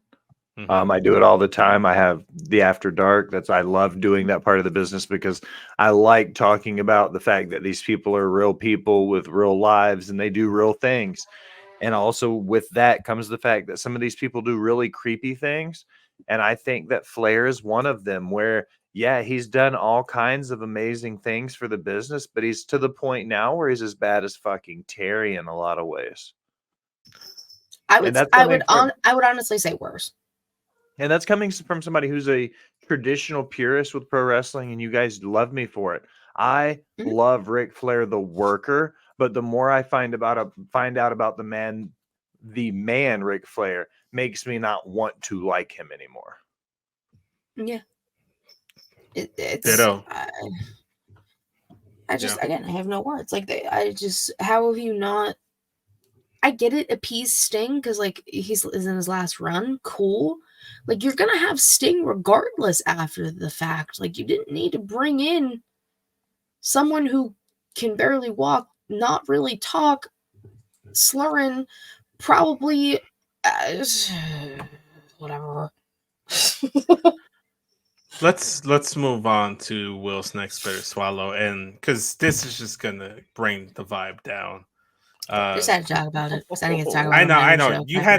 We have to address it because fuck Ric Flair right now. But Will, it's always fuck Ric Flair. Spit or swallow? I'm gonna hit a lot. This is gonna cover quite a bit in AEW, but I'm gonna do right now because it's going to be me gargling undecidedly on how I'm handling the Continental Classic tournament. And it's such a big, vital piece of AEW's television. I don't want to You mean the Red Robin, IHOP, Intercontinental Breakfast Championship? Agreed. The Red Robin tournament for the IHOP Continental Breakfast Championship. I was close. Bingo. I was close. But here's the gimmick, okay? And I love Japanese wrestling. I get up at 2:00 in the morning to watch Wrestle Kingdom every year. G1 Ultimate Climax. Love that shit, okay? But here's the thing with the Continental Classic is right now for AEW, they're in the fight of their life, and there's nobody that can deny it. The Tuesday Night War, Friday Night SmackDown versus Collision, like they're in a fight for their life, okay? They need to get as many views on the product. They need to build their stories, everything they can to get as many people watching their wrestling show as possible, right? That's the plan. Mm-hmm. So instead of building storylines or bettering these storylines or building their programming, they're doing good with certain wrestlers, not yucking their yum. But right now they have all these huge names tied up in this month-long tournament to close out their year and I'm not saying they should copy what WWE does. WWE is using this time to bolster all of the stories they're getting ready to push to WrestleMania. AEW should be doing something similar for Revolution. They should be taking these guys and starting the stories for 3 months from now. And that's what I think is starting to separate AEW from even Impact, is because AEW is having trouble finding the traction to tell these stories that are more than, a one pay-per-view cycle. So you're looking at a 4-week cycle, then they flip and start over. Start building something that takes a few months to get through. And instead of doing that, they threw us the IHOP, whatever, blah, blah, blah, something or another classic. Like, I love the names. I love everything about it. But in reality, these guys, these amazing workers, and I'm not taking away from their matches, great work. They could be doing viable stories to make this TV program better. And instead, we're getting glorified super indie matches. Can I offer a point? Yeah. The best thing that they're doing with this tournament, like Red Robin tournaments aren't my thing. It's just whatever, cool. Yes, we are getting fantastic matches out of it because you have a roster in this tournament in both leagues that are really good. The best thing that they're showcasing is Eddie Kingston. Man's put up both of his belts for this. He said, listen, if I'm going to be in this, person becomes the Triple Crown champion. A Triple Crown champion, which we don't know what that other belt looks like. But he put up both belts, one of which he has worked his entire life for, and lost clean as a whistle to Brody King in the first match. And his promo, which they need to just start showing all of those on TV that they're doing. His promo after the fact was beautiful. Eddie Kingston is one of those people who just consistently puts out fantastic work, especially on the mic. Mm-hmm. And his storytelling being like, I knew I wasn't going to be given this win because I put up both my titles, and just like sitting there nursing his arm, knowing that he's I think the match happened tonight. Like, he had to face the All-American Nightmare Dragon Jake Long, Bryan Danielson next. Like, that's the best part about this is Eddie Kingston. I don't disagree that Eddie's telling a great story. 6.25%. Ask me what that is. What is that? That's one of 16. Eddie Kingston's story is 6.25% of this tournament, though. What about the other 93.5%, 93.75%? He's still only 1 out of 16 guys telling a story. There's also the issue that was addressed here on the show last week is, yes, Eddie Kingston is putting up these 2 titles in this Continental Classic or whatever. But then what if he fucking loses the titles in the tournament? He has to make it all the way to the finals for the winner to get all 3 fucking championships. Because Matt made the point last week. Because if he loses at some point in the tournament, that person gets the title, both his titles, his New Japan's Strong Championship and the ROH title. They get those titles. Why on God's green earth would that person logically that just be Eddie Kingston for both those titles, then put those titles up on the line as well? That's what I'm saying. Like, if we looked at it logically, like, with that logic. So whoever wins, if we looked at it logically like that, I mean, it very well could be whoever wins the league, whoever wins his league and takes him into the final match. Yeah, because if you looked at it logically, in like Vince's aspect, Brody King would technically be a 2-time champion right now. Mm-hmm. Bingo. That's the confusion in the booking. Yeah, that's them having ROH titles and a New Japan title on their main show when you have Athena and Billy Starks, who have been absolutely killing shit in Ring of Honor, but nobody gets to see it because nobody's paying for that. Just saying. No, I see everything on Twitter, and I know the 2 of them are killing it. It's honestly a bit of an annoyance, because that's kind of like the big issue here is they're not really telling the stories. They're not building up. I think the best thing they've been doing was like this whole who is the devil, like, but even that just kind of just feels like we're kind of like biding our time until like it's revealed to be Adam Cole, or maybe it's going to be someone else, right? But that's one aspect of the story that they're telling right now. Then they also had the storyline between Swerve and Hangman and Adam Page, which was honestly one of the best things there. And then you have Timeless Tony Storm, which is probably one of the best characters in the whole company. I mean, Tony's phenomenal. Besides the We point. love Tony Storm. I got next, and I have 1, 2, 3, 4 swallows and 1 spit left, assuming Okay. one of you guys don't take one of my spits and or swallows from here on out. Okay. How many do you guys have left? Just out of I mean, curiosity. I have a lot, but like whenever we're done, we're done. Like, Okay. I can make that we work. could very well have the same things. Yeah. Yeah. Okay, Once so- we get through the list, I won't have tons left. Okay, so Yeah. this is my 5th one, so we'll do like maybe like 4 or 5 more after that. Just kind of go from there. So going from one tournament to the other, I'm gonna swallow the announcement made from Logan Paul of the new United States Championship tournament. I'm spitting the fact that Logan Paul was on SmackDown, and I'm spitting his whole segment.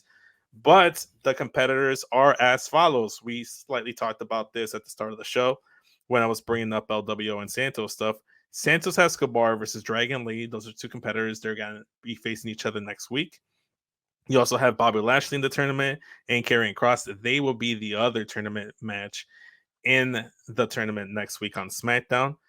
Then you have Kevin Owens, Austin Theory, Grayson Waller, and 1 mystery NXT superstar. Now, there is the question of Kevin Owens' health, how much of that is a work, how much of that is legit, can he work off of it? Because based off of Will's diagnosis, he's not going to be able to compete in that tournament, so they might need to replace that man with someone.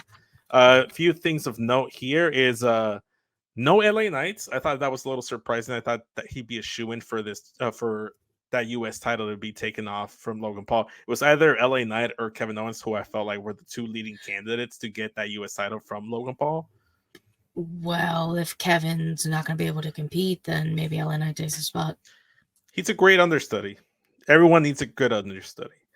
Speaking of KO, he came out to trade jabs with Logan Paul, going back and forth. I saw on Twitter that a lot of people were saying like Logan Paul has proved that he can go toe to toe with the best of them in the ring.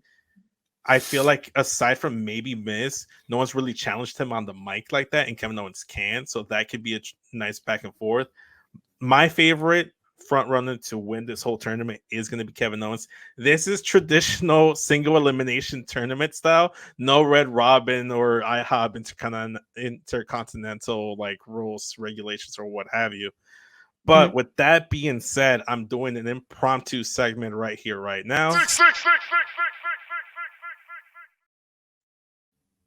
The return of 6-star picks. It's been a minute, but given that we have an 8th NXT mystery competitor, I'm going to give you guys my 6-star picks of the 6 NXT competitors that could or should or I would want to be the final entrant in that tournament. Keep in mind that they don't really have to reveal this superstar until 2 weeks from now, which would be the SmackDown following NXT deadline. So a lot of these wrestlers could have no commitments going forward. So we'll start things off real quick, show a little presentation, but we'll keep each other on the screen so we kind of look at everything, see our faces, and see the graphics that I worked on my phone for maybe 15 minutes. First, number 1, Trick Williams. I think just for the fucking pop that he would get on main roster, Trick Williams is probably one of, if not the hottest acts in all of NXT. He could show up in the tournaments, and depending on what happens at deadline, could help advance his story in NXT with having 1 note of that story being told on SmackDown. If you look at the brackets, like I said, Santos Escobar versus Dragon Lee, that's 1 matchup. Lashley versus Karrion Kross, that's 1 matchup. Kevin Owens is going to be either facing Austin Theory or Grayson Waller, because I doubt they'd pair off Waller and Theory against each other. So that means that one of those two young heels are going to face this NXT superstar. So I think Trick Williams as the top babyface versus one of those two heels would be a good matchup. Yay, nay on this pick. Are you guys cool if Trick Williams would be one of the guy? I'd be okay with it. I'd be okay with it, but based off of everything that's going on in NXT, I think he needs to stay down there for a little bit. Even after deadline. I don't think this is going to be full on call up. Depending on who gets put in that spot, it might not be a call up. It just might be like a cup of tea type of thing. Like one off, see how they receive it. Yeah, exactly. Next up, I have Wesley. So he has. Let me talk. Let me get to my point. This one is on the less realistic side because obviously he's entangled in the feud with the North American champion Dominic Mysterio. He has a championship match with Dominic Mysterio at Deadline next week on Saturday. However, should he not be successful in capturing the North American title, there's not really much for Wesley to do aside from going after Dragunov and the NXT title. However, if Dominic Mysterio does retain, he goes back to Raw, goes back to NXT. This should be it. I don't want to keep seeing Wesley versus Dominic Mysterio going back and forth. He's not allowed to challenge if he loses. He's not allowed to challenge Dom anymore if he loses on that Deadline. I thought that was for the Fatal 4-Way if he lost the Fatal 4-Way match. No, I think it's just in general. Okay, cool. So I'm good with that. So either Wesley is going to be triumphant and is going to be the North American champion, or he's going to fail in his attempt to recapture the title from Dominic Mysterio and just going to need something to do. And Wesley would get a pop. I think he would have a really good match, kind of like a test run just to see how he'd do on the main roster. Because aside from going for that main NXT title, there's not really much for Wesley to do. And I think he could add depth to the SmackDown roster. Like I said, not the most realistic picks, but these are just cool picks that I thought I would want to see be that final spot. Number 3, we have Tyler Bate. Tantric Tyler hasn't really been doing much of it on NXT. We've been seeing that right now Pete Dunne's having some trouble in Paradise with Rich Holland. Sheamus is injured, but in kayfabe, he's just AWOL. He's nowhere to be seen. And maybe he needs a new friend there. Tyler Bate can show up, be in this tournament, and then later on transition to be full-time main roster member on SmackDown. Maybe do a tag team version of British Strong Style with only Pete Dunne or Butch featuring Tyler Bate. I think he's ready for the main roster. I think it's been speculated that he's getting room for a main roster call-up. Any thoughts on Tyler Bate maybe being one of the competitors, being the mystery competitor? I love British Strong Style. I think he would be a good pick. Yeah, I mean, if this is how Butch gets a teammate, because Rich Holland sucks, and Sheamus, who at this point just save for the Rumble to come back, then yeah, I'm 100% down. I loved British Strong Style in NXT, so I'd be okay with it. Yeah, maybe it gives us an excuse to rehire Trent Seven and really bring back British Strong Style to the main roster. We'll see. Number 4, not really excited about this one, but this superstar did have a match on SmackDown recently against Dragon Lee. Could be just a throwing guy. Axiom. He's not really doing shit at NXT. I really had a toss-up here. It could either be Axiom or Nathan Frazier. Take your pick. I feel like they both kind of fill the same spot here. So swap out Axiom, maybe Nathan Frazier. I really should have done the graphic doing the side-by-side type of thing. But Axiom or Nathan Frazier. Like, I'm cheating here, taking the 2 for 1. But yeah, Axiom, Nathan Frazier. At least it makes sense as a competitor that could be in the tournament. Yeah, I mean, It's the most meh choice in this whole list. Let's see here. Number 5, Braun Breaker. Now this is the guy. This is the guy I really want to be in that tournament because I could actually see him getting to the finals if he's in this tournament. I don't think he'd win it because I don't think the pairing of Braun Breaker versus Logan Paul would be a good one. I just don't think that'd be it. But Braun Breaker on the main roster on SmackDown, I think it fits. I think it's perfect. I think it's solid. Braun Breaker doesn't really have much to do on NXT. Call him up to the main roster. He's ready for it. This heel turn is what really turned me on Braun Breaker and made me actually like and invest him, because I already liked him in his in-ring work. I just didn't really like him as a character. Now, as like a cocky, arrogant heel, I like it. He's got that dog in him, and I want that dog in SmackDown. You know what this would look like if they did it right? What? Using Braun Breaker, they could do it very a la Kevin Owens against Cena over the Open Challenge, where he was able to come in, he got his cup of tea on the main roster while he was the NXT champion. The crowd received him really well, and then they immediately made the decision to call him up after TakeOver Brooklyn or whatever it was. But Braun Breaker could be like that. He's already dropped the belt. We know he's primed for the main roster.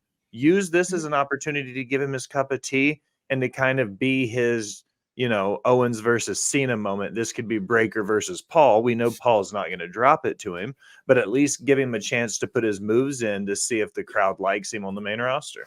Great pick. This is probably my favorite pick of the 5 so far. Okay. Katie? Few things. One, because Braun Breaker I haven't got to do it in a while. 2, he is in the deadline match. Like, he is one of the 4 that have qualified to be in the Iron Survivor match, which it was all tall men, and then Braun Breaker short ass showed up. 3, he has already kind of low-key had a stint on the main roster, but he was a babyface, and it was with Ziggles. So, I mean, heel Braun Breaker, Big Bad Booty Breaker, Big Bad Booty Nephew, whatever you want to call him as a heel is definitely better. But I would love to see him just spear Logan Paul right fucking in half. I'd be for it. That alone, I'm okay with this choice. Okay. Last one here.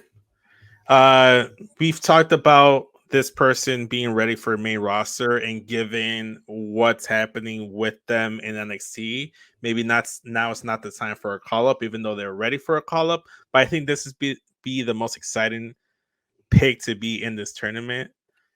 And that is, of course, Mr. Carmelo Hayes. And if he shows up on SmackDown, he's already had a match on Monday Night Raw. He's already been shown on the crowd on main roster TV, watching matches and stuff.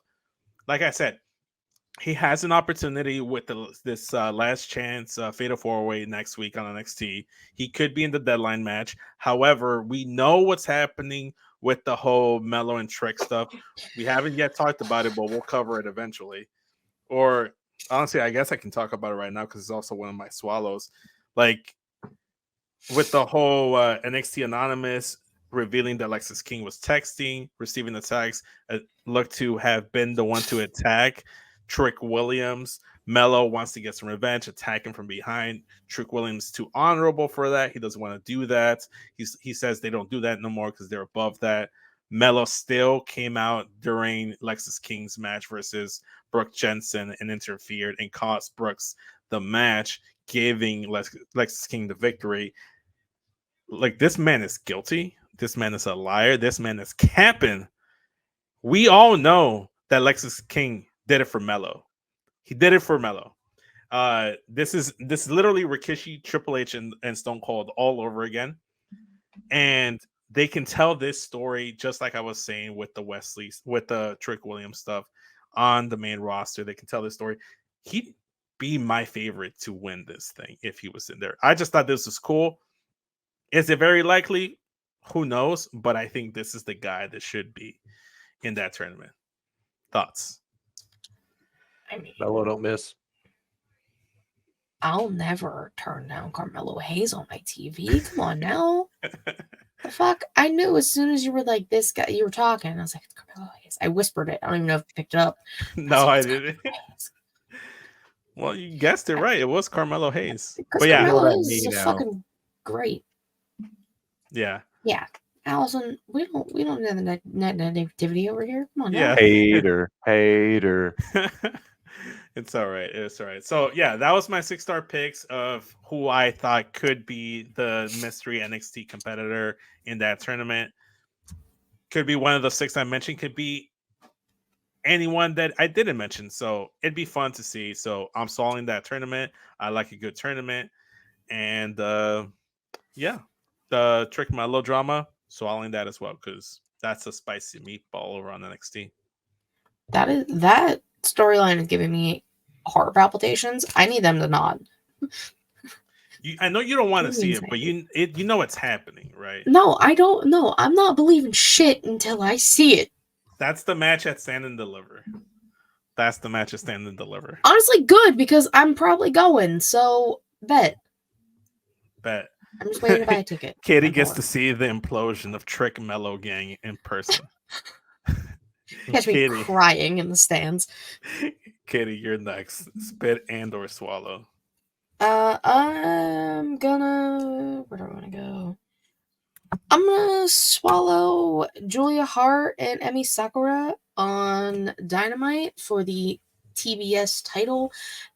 Julia Hart, youngest champion in AEW history, shout out, had made the House Rules thing again. Like when House of Black was the trio champions, they had House Rules. For those who are unaware, no rope breaks, no disqualifications, no countouts, that kind of stuff. And they let their opponent pick a rule. Emi Sakura, who is a legend in her own right, at a vet, has realized Julia Hart wins with a submission 9 times out of 10. Her rule was you can't win by submission. So Julia Hart, bless her little soul, still put the submission on her, wear her down, and then still beat her. I love Julia Hart, my spooky little queen. The house always wins. And I just love everything that she's doing, and she has improved oh so much from Go Team Go, Cheerleader Julia, to this. It was so good. It's 10 out of 10. Yeah. Yeah, I like me some Julia Hart too. I Well, love Julia. I was I'm going to throw a couple out there because we've already kind of touched on a few of them when we went through your list. One of them was Braun Breaker, swallowing him winning over Eddie Thorpe. Love Eddie Thorpe, him coming in, great, love all of that. That was my last thing from NXT. Looking through the Dynamite results, I'm going to swallow the Swerve Strickland and Jay White match. Swerve is on this rocket, and I've said it. If you go all the way back in the Wayback Machine to like that 2021, 2020 range, like when he was in NXT as the North American champion, I said then Swerve is bigger than a mid-card title. And from that point on, he's proven it in this just tirade that he's going on through AEW's roster, or he's taking off and taking out like previous world champions in AEW and other organizations with Jay White. He's got John Moxley coming up in the whatever it is, IHOP fucking lazy booking tournament classic.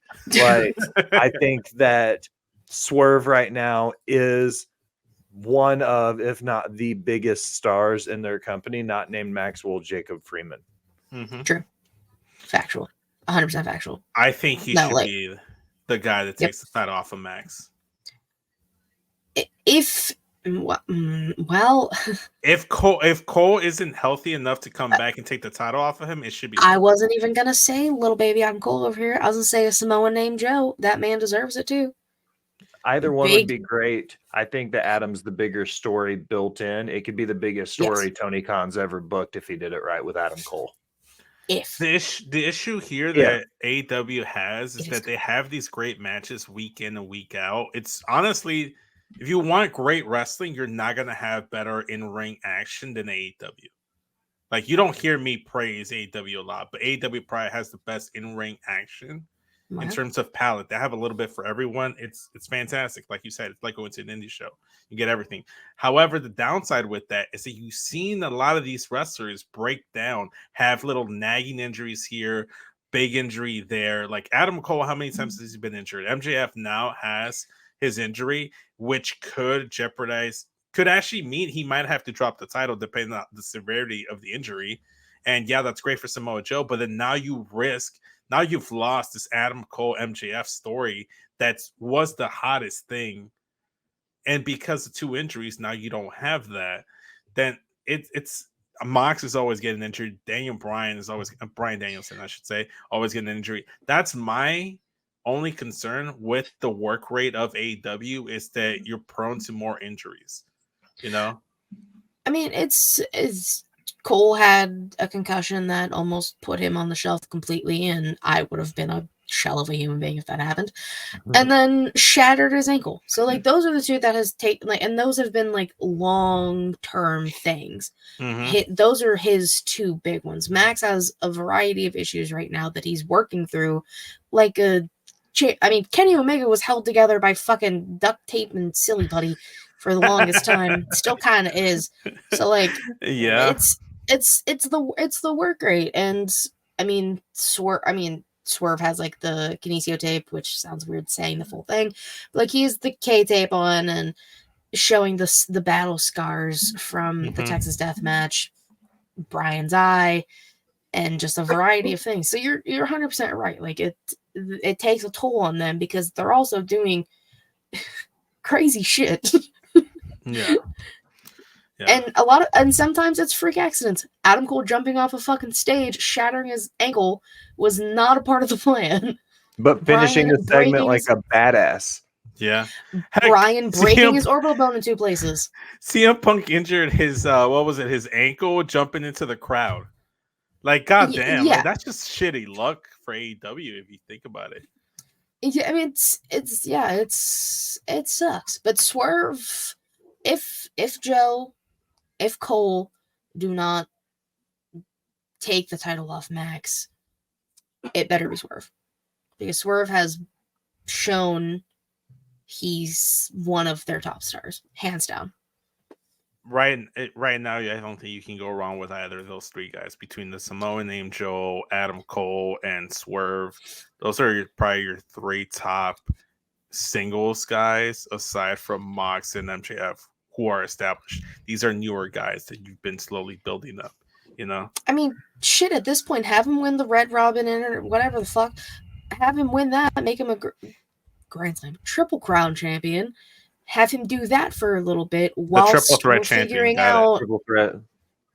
Yeah, whilst we're figuring out what the fuck is going on with the world title, have him do that, make that the workhorse title, because they're not doing it with the TNT title, because Christian, who has a lot of issues, is currently your TNT champion. Saving the integrity of the TNT title, might I add, because before that it was just a hot potato title. But now he's not doing anything with it. I mean, it's him versus Adam Copeland next week in Montreal. But, like, do we put the title on Adam Copeland? Do we see a turn and they actually become homies again in tag team? I don't know. Find out on the next exciting episode of AEW Dynamite. Speaking of crazy, I think what's crazy was on Raw, I should say. My next swallow was the Cody Shinsuke Nakamura reveal that we got on Monday Night Raw. We talked about spicy meatballs on NXT. This is a new spicy meatball on the menu. So Cody Rhodes comes out, he talks War Games, gives his thanks to his peeps. He announced that with the permission of Adam Pearce, he will be the first to declare for the 2024 Royal Rumble match. We all knew he was going to be in the Rumble. He's going to get to that end of the road. We just don't know if it's going to be through the Rumble or through the Chamber or through another means. Shinsuke interrupts on the Tron, once again giving cryptic messages and whatnot with his subtitles on the bottom. Fucking love this new boss version of Shinsuke Nakamura. Fucking great. So the person that Shinsuke has been talking this whole time, no, it was not CM Punk. No, it was not Kazuchika Okada. He was talking about Cody Runnels, American Dream Rhodes. He's been talking about him this whole time. He talks about he's going to bring the chaos, making a reference to his chaos faction over there in New Japan. And I talked about it on Get Your Podcast, cheap plug over there. I talked about he should make his own chaos faction. If they do bring in Kazuchika Okada, both of them used to be leaders of chaos. They can be a tag team for a spell. They add more members. They can have their own little factions. I like factions. Triple H likes factions. Vince is gone, so factions are relevant now in WWE. Shinsuke comes out after the little like video package, just spits right in Cody Rhodes' face, hits him with the red mist. Now we set up Cody Rhodes versus Shinsuke Nakamura. That's going to be the match at the Rumble. That's a great match.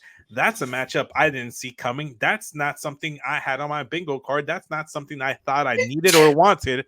But now that I know it's a thing, I desperately want. Gesundheit, Allison. I'm assuming that was Allison. If not, Gesundheit, Katie. You literally were looking at my face the entire time. It was not me. Maybe you could throw your voice like a ventriloquist. I don't know. No. But But what I do know, I don't know if they're necessarily going to bring in Katsukuchi Uganda. You're welcome, Matt. It's very possible. Mm-hmm. I do like the idea of Shinsuke and Cody Rhodes going at it. Does anyone know what the red mist does? I think it's supposed to burn. No, that's the blue one. There's lore. That's lore. It's There's Googleable. so much lore, and it's so confusing to figure out which mist goes with what. I had a whole ass episode called Meaning of the Mist. SheeleyShowcase.com. Check out. I have a whole ass website. No. Regardless, I love the idea of Cody and Shinsuke. That's something different for Shinsuke. Gives Cody something to do until we get him back with Roman. I'm okays with it. Okay, so this is coming off of Reddit, so who knows if it's legit. Probably true. The red mist is the mist is purported to burn rather than blind. The green mist, okay, the most common all mist. we need. Yeah, it's supposed to obscure the opponent's vision, so blind. So Cody, he played it off. It was burning. Cody was losing his mind. Yeah. Cool. Yeah, it makes sense. Red burn, makes sense. Red, fire, flames, hell. All I gotta make sense. Yeah. You burn in hell. Get it? Yeah. Shout out to Kane. All Kane. No. The character, not Glenn Jacobs. I said Kane, not Glenn Jacobs. There's a distinction. Will's really good. Mm-hmm. Will's really good at this. I'm also pretty good at it as well. Kane's one of those wrestlers I separate from the character from the individual, because the individual I do not. He's yucky. Yeah, that's the word. That's putting it nicely. Who was last? It was me, which means it's Katie. Katie, spit or swallow. That's me. Oh my god. I'm going to. No, I did that one already. Tony Storm. Mm-hmm. Swallow. Always. She's so good at what she does. The backstage segment with her, and a shout out to RJ City for being the one to deal with her. I love that for him. Mariah May being the creepy little stalker girl, but their facade is definitely dropping rather quickly. I love that. Mm-hmm.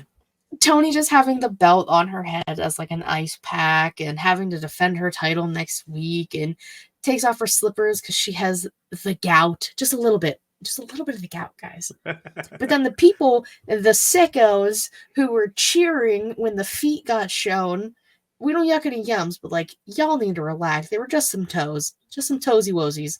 No need. But it was, everything she does is so good. She apparently was talking about a midlife crisis. She's 28 on Rampage or Collision or whatever the fuck was tonight. Oh, I love everything she does. She's my favorite person. She's a gem. Besides Adam Cole. Yeah. Now imagine Adam Cole with the thickness of Tony Storm. What would one do? He's thick in the heart, and that's all that matters. No, but Tony Storm's thick enough everywhere else. We don't have to worry about it. And so they even out. Perfect. All right. Will, anything you want to add? If not, spit and or swallow. Love Tony Storm, everything she's doing, so I'm all about that. Not a big RJ City fan. I like his show. I'm liking his show. I like the I haven't actually watched it. I haven't actually watched them. They're more or less clips that I watch on TikTok and or Twitter. Or X or whatever, if you ask LA Knight. But I like the way he does his interviews. It's cool, but there's only room for one pretentious prick with a scarf and glasses doing interviews. Fair enough. Fair enough. I've got that on lock, my friend. When they start hiring podcast hosts to do that shit, and they hired somebody who pretty much is pound for pound Will Gray, I'm like, God damn you, RJ City. Like, Hey, you'll probably still get a graphic before him. It's okay. I 1000% will get my graphic before RJ City gets his. True. Well, it's on you.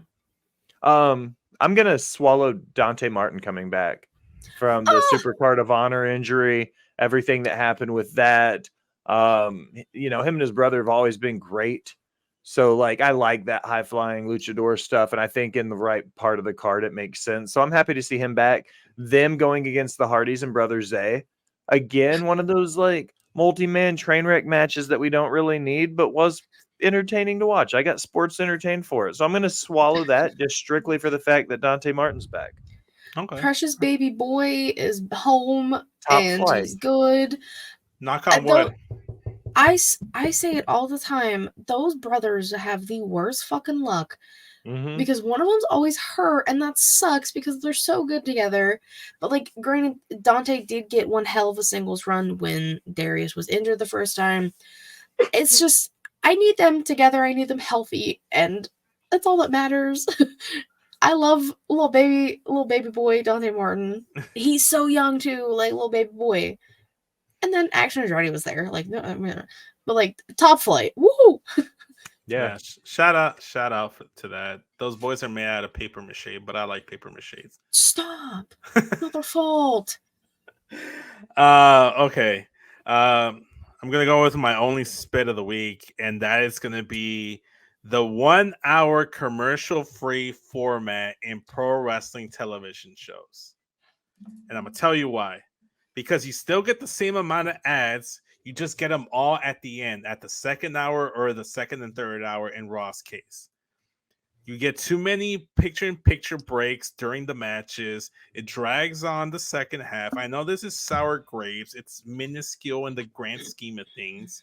However, I was very much enjoying Raw. Me and my siblings were like, oh my gosh, this kind of feels like a Raw. Yeah, it was like, and it was only 58 minutes, so they couldn't even finish the hour. But me and my siblings who were watching Raw, the beginning of it, I was like, oh my gosh, this kind of gives me a vibe of like the Raw after WrestleMania with the return of Randy Orton and the whole interaction with Rhea Ripley. Then it leads to a really good match in Tag Team Turmoil with the Creeds and every other tag team that was involved that we already previously mentioned. The issue was at the conclusion of the Tag Team Turmoil match. Everything else felt like commercial segment, match entrance, commercial, match entrance, commercial, highlight package, commercial, picture-in-picture match, bullshit. Yeah. It felt like it dragged on the rest of the show. And then once it literally got to the point where it was Bronson Reed versus Ivar, and I'm just like, fuck this shit. I'm going home. Sorry, guys. I was planning on watching the show with you guys, but I'm going to fuck home. I'm going to go home, going to get in my fucking PJs, and I'm going to wait for the main event with CM Punk stuff. Because I'm like, at that point, that's all I cared about. I'm like, all I care about is Randy Orton versus Dom, and I care about the Punk stuff. Everything else, I'll watch tomorrow because they killed my vibe. So it just kills my vibe. I don't like it. It's not the only show to do it because SmackDown has done it in the past, NXT has done it in the past, AEW has done it in the past, and all of those companies that do the 1 hour commercial free format, it's never good in that sense because it always drags the second half of your show. The times where they have done it is when they do like, oh, the main event is going to be commercial free. That, okay, you've already gone through the show, you're getting all your ads in there. Yes, it still kind of does the same thing, but at least you're at the end. You've gone through the ordeal already, you know? I love knowing this. This is Black Friday sales, okay? This is like a Black Friday sale because they will look at that Samsung TV and they will sell that Samsung TV for $501 for 10 months a year. And then they'll mark it down for Black Friday to $499.99. And that $2 will seem huge to you, okay? Live television with WWE, the first hour commercial free means nothing, people. because they still have to show the same amount of commercials for that 3-hour block in that same amount of time. So Vince is absolutely fucking right. They do us no favors by going 60 minutes without showing one, because guess what? The network doesn't decide when those ads get played. Triple H does. So he just gave us an hour free with no interruption, and then he had to cram all of his shit in the last 2 hours. That's why it was spaced like that. You know what it's like? It's like watching a good movie on TNT, because the first beginning of the movie, you get barely any commercial breaks. Once it gets to the meat and potatoes and the excitement and the drama of that movie, you're getting a commercial every 5 minutes of that fucking film. Yep. It's a Triple H thing. Like, he controls that. It's like telling you you're getting something special when in reality you're not. It's not less commercials. It's the exact same amount of commercials, just in less time. Mm-hmm.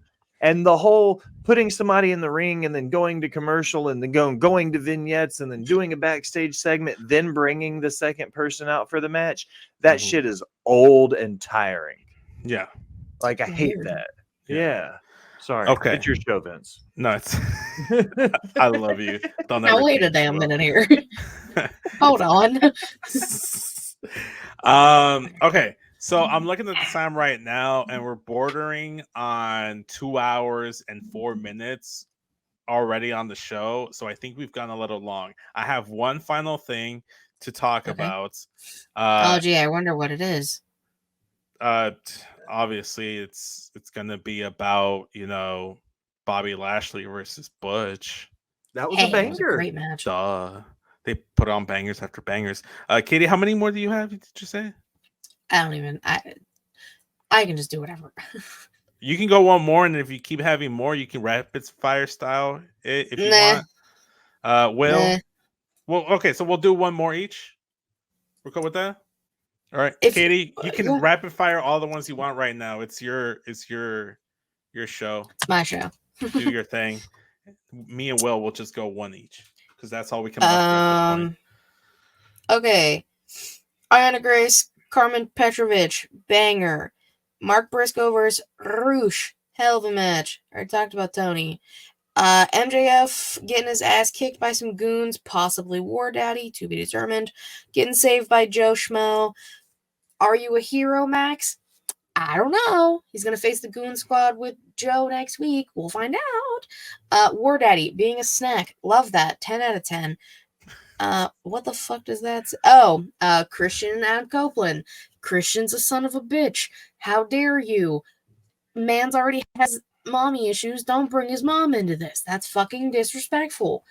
And you deserved that kick in the dick and told to go fuck yourself. Yeah, that's it. Seeing Will pet his pussy makes me want to grab my pussy on my lap and pet it as well. Stop grabbing pussies. It's consensual. She jumped up here. I know yours did. Oh. Okay. Will, anything you have left, or rapid fire style, just like Katie? By the way, I love that rapid fire style at the end. It's fucking great. I have one big swallow. Okay. That's Abaddon. Yes. I concur. And getting the win was cool. That's all great. Love seeing her on TV. But Julia Hart coming out, lights going off, Julia Hart showing up, stare down, lights go out, Julia Hart's gone, and Abaddon is like, what the fuck? Like the screams and the shrieks and the yells, like, it's quality TV. I'm sports entertained. I fucking love it. I'm swallowing the fact that Abaddon could be this huge female heater for the House of Black. Bring it. Please. Love it. I'm here for it. Swallowing Abaddon, swallowing Julia Hart, swallowing House of Black. Always. Yeah. Forever. Good shit. All right. My swallow, and I saved it towards the end because I didn't want to start the show off and maybe throw some people off or sour some people on the beginning of the show. So I saved it towards the end, and I'm swallowing CM Punk's Raw return. They saved it just like Monday Night Raw. They saved it till the final 5 minutes of the program, and that's exactly what we're doing here on Smackin It Raw. CM Punk came out. He had a new Tron, more of a Chicago flag color palette, which I liked, similar to the new T-shirt. New theme song. It's a remastered version of Cult of Personality by Living Color that they actually released the day or 2 days prior to his Survivor Series return. So I didn't Had like nothing it. to do with him, though. Had Please. nothing to do with him. No, but the song turned 30 years old almost to the day. It had nothing to do with his return. It was just coincidental that it was almost 30 years to the day. I never once said it was because of his return. I said they happened to release it and they decided to use the remastered version. Tranquilo, papi. Tranquilo. Fight him. Fight him. Like I said, I wasn't really feeling the new themes, the remastered theme song, but now I've been warming up to it more. The new shirt I wasn't feeling initially as well, but now that I've seen him wear it, I actually like the aesthetic of it. It looks really good. I'm gonna pre-order that. Really good. The big premise of his promo was saying that he's changed and that he's home. That's cap. Love you, Punk, but that's cap. He said that he's back because he loves you. He loves us, and that's why he's back. They never forgot about him. They always chanted for his name, even when he wanted to forget about himself. Whatever. He said that his Raw return felt like a family reunion, a lot of warm hugs, kisses, yada yada. He was saying that AJ is wonderful and she sends her regards. That was probably the biggest pop in the whole. That was the best part of the whole fucking promo. Which Royal Rumble 2024, AJ Lee number 30. Give it to me. Give it to me hard. If she wants to. Consensually, of course. If AJ Lee wants to. If AJ Lee consents to it. He also mentioned that, well, not everyone is happy that he's back. He didn't mention names, but we kind of know who he might be referencing. They said they can't. The reason why they're not happy about it is because they know that now that he's there, he's the best in the world. They can't no longer lay claim to that fact that they are the best in the world, because while he was gone, yeah, this has been the best competition, yada yada. It's been the best programming, in-ring competition, what have you. But that was because the best in the world wasn't there. The best in the world is now back. That's what he was claiming. He said at the end of his promo, it wasn't with the mic, it was the camera that caught it. He said he wasn't there to make friends. He was there to make money. And I don't know if that was part of it because they didn't really show it on the SmackDown recap video package, but that was the thing. The way I took it, it was just a nice, easy, in and out, fast food, drive-through type of promo for CM Punk. Didn't really give us what he's going to be doing next, except from maybe teasing some Seth Rollins stuff. He also did make mention of a wise man and then adamantly said the wise man. So there is stuff that they could do with Roman and the bloodline after Mania, after Cody finishes the story, after Roman doesn't no longer have the championship. Because I love CM Punk, but he doesn't really need the championship. He's set to return next week on SmackDown, Tribute to the Troops. I wasn't planning on watching Tribute to the Troops, but now I guess I'm going to have to because CM Punk is going to be there. Oh my God. I don't usually watch. It was just going to be a normal episode of SmackDown, except with Christmas.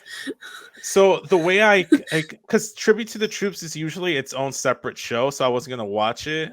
So now that you're actually saying that out loud, I was like, no, it's just going to be a Tribute to the Troops. It's literally still SmackDown, just Christmas and Troops.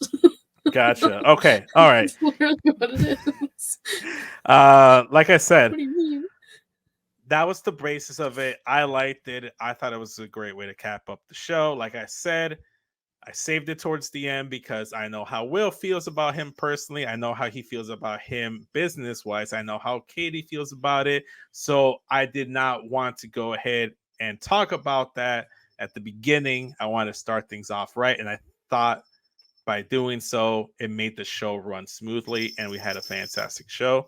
I got to talk about Punk, the people that are done with the show. I was the last spit and or swallow. So it just kind of worked out that way. It did. So I was being very considerate of everyone involved. Can I throw my 2 cents in real quick? Because I have something nice to say. This is the nice thing about it, because you're right. I do separate Phil Brooks, the person, and CM Punk, the worker, because I like CM Punk, the worker. I think Phil Brooks, the person, is the problem here. And this is, if we had a big thing, like we could call it the Punkometer. Okay. We're we're still on the good side. Like if your car's overheating, it starts on one side and then it slowly starts going up. We're on the punkometer. We're still on the CM Punk side of things, and he hasn't quite crossed over. He hasn't started to cross over into the Phil Brooks mode. So I'm still pro CM Punk because he hasn't done anything. You called it what? Punkometer? It's the punkometer. Do not make that the title of the episode. How much? I'm not making that the title. I'm just trying to get it's like the Venn diagram of CM Punk and Phil Brooks, and that middle part that overlaps in the center is the part that we all love. So the punkometer. The punkometer. I'm a satyr, if you will. The punkometer. Oh my god. Not the. So, like, are you saying are you lukewarm? Are you cool? Are you hot? Right now, I'm all for. I said it on Sunday night. I said that I'm pro wrestling, meaning anything that's good for the business, I'm here for it. Right now, on the punkometer, we're still in the good for business side of things. So I'm pro CM Punk right now. For now. The moment we start tipping the edge on the punkometer, I'll start adjusting my tone. But pro Punk TV sets here. I don't think we'll have any issues like that. And I think the minute there's any hint of any issues, he's gonna be gone. Because WWE is a little bit more professional. There's more of an order, an establishment there. They're not gonna let the inmates run the asylum. This is not a jab at AEW. I'm just saying in general. Like if he went to Impact or NWA or whatever, like there could be issues there. But like I said, he's in his best behavior. Apparently, when he showed up on Raw, he went up to anyone and everyone that made himself available. Everyone was just kind of like, okay, this is good. Let's see how long it lasts. The whole Drew stuff, non-existent. The fact that no one knew and that Seth Rollins was really upset, that was a fucking work. Right now, things are Gucci. Things are easy peasy, lemon squeezy. I like where things are going. And I'm also gonna... Yes? I have a few things. Quick. I promise. One. Phil Punk capping that entire promo. That man's a liar. Yes. He's so fucking... Go on. You're full of fucking shit, bro. Like, you're not... Shut up. Lies. All lies. I sat here angry. I was like, don't lie to these people like that. The chants never went away, and that was the most annoying shit ever in fucking WWE, because I was sick of those goddamn chants. He was in another company and they were still chanting. Fuck off. Like I said, AJ Lee shout out was the best part of that. Love her. Eva Mendes, you the homie. I don't know how true.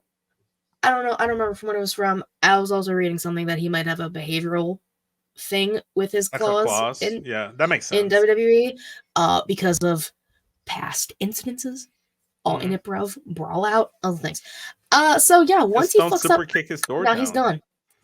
You know, don't kick his dog or eat people. I don't, whatever. Yeah, no. When he showed up backstage to Raw back in, I think it was March. And he went backstage when Raw was in Chicago, and it was reported that he kind of went in there. One of the people he apologized to was The Miz. He tried to apologize to Triple H. He had a long conversation with Triple H. Like I said, things are Gucci right now. WWE didn't need him, and if things go sour, they still don't need him, and they can cut him loose. I don't think this is gonna go sour. I think this is gonna be great. I think this is gonna be kind of like we're not perfect, but for some reason we work together. You know, that's kind of the way I see it. Allison says also should have brought out the AEW title and put it in the trash. Also, leave the dog at home. It does not need to be at a show. Yeah, Larry doesn't need to be there. No, right, for Larry's health, if anything. I did like the fact that he didn't mention AEW because sour. I don't think he's legally allowed to right now. Yeah, I don't think he's legally allowed. He's got an NDA. Yeah, he can't talk about it, but also I like that because I'm tired of like the fucking shots back and forth on both sides. Like, just move on, both of you. Move on to your next relationship. And the next relationship could be Dom, because if you saw, he posted an IG picture of baby Dominic Mysterio and cult leader, straight edge society savior, CM Punk. So give me Dom versus CM Punk. Fuck Seth Rollins versus Punk. I want Dom versus CM Punk. That's where I'm at. But yeah, this kind of feels like a hypocrite character that's going to eventually lead to a heel turn. because I don't think this is just like shit he's regurgitating. Filthy I don't liar. believe it. People will eat it up, but I like it. I'm happy about it, and I'm happy about today's episode because it's fucking fun. I enjoyed it. Spent it with all you guys 2+ hours. Couldn't ask for anything better. Why don't you go ahead and plug yourselves? Let's start with Will, since he's our guest here. First and foremost, as always, thank you, Poppy. Thank you, Katie, for allowing me to be the honorary use of Creation World. If you're interested in my shenanigans elsewhere, you can click my link tree at the Will Gray. You'll find everything that I do for Botch Pods and Cheer Shots, Rivet City Radio, and Off the Top Media. Katie. Yeah, you can follow me on Twitter at KatieWrestling13. Link to me about to take all things Sheila Showcase. Twitch.tv/Sheila Showcase and YouTube.com/Sheila Showcase, typically Thursday, 6 p.m. Eastern. And yes, it will be on Thursday this week. I fucking promise.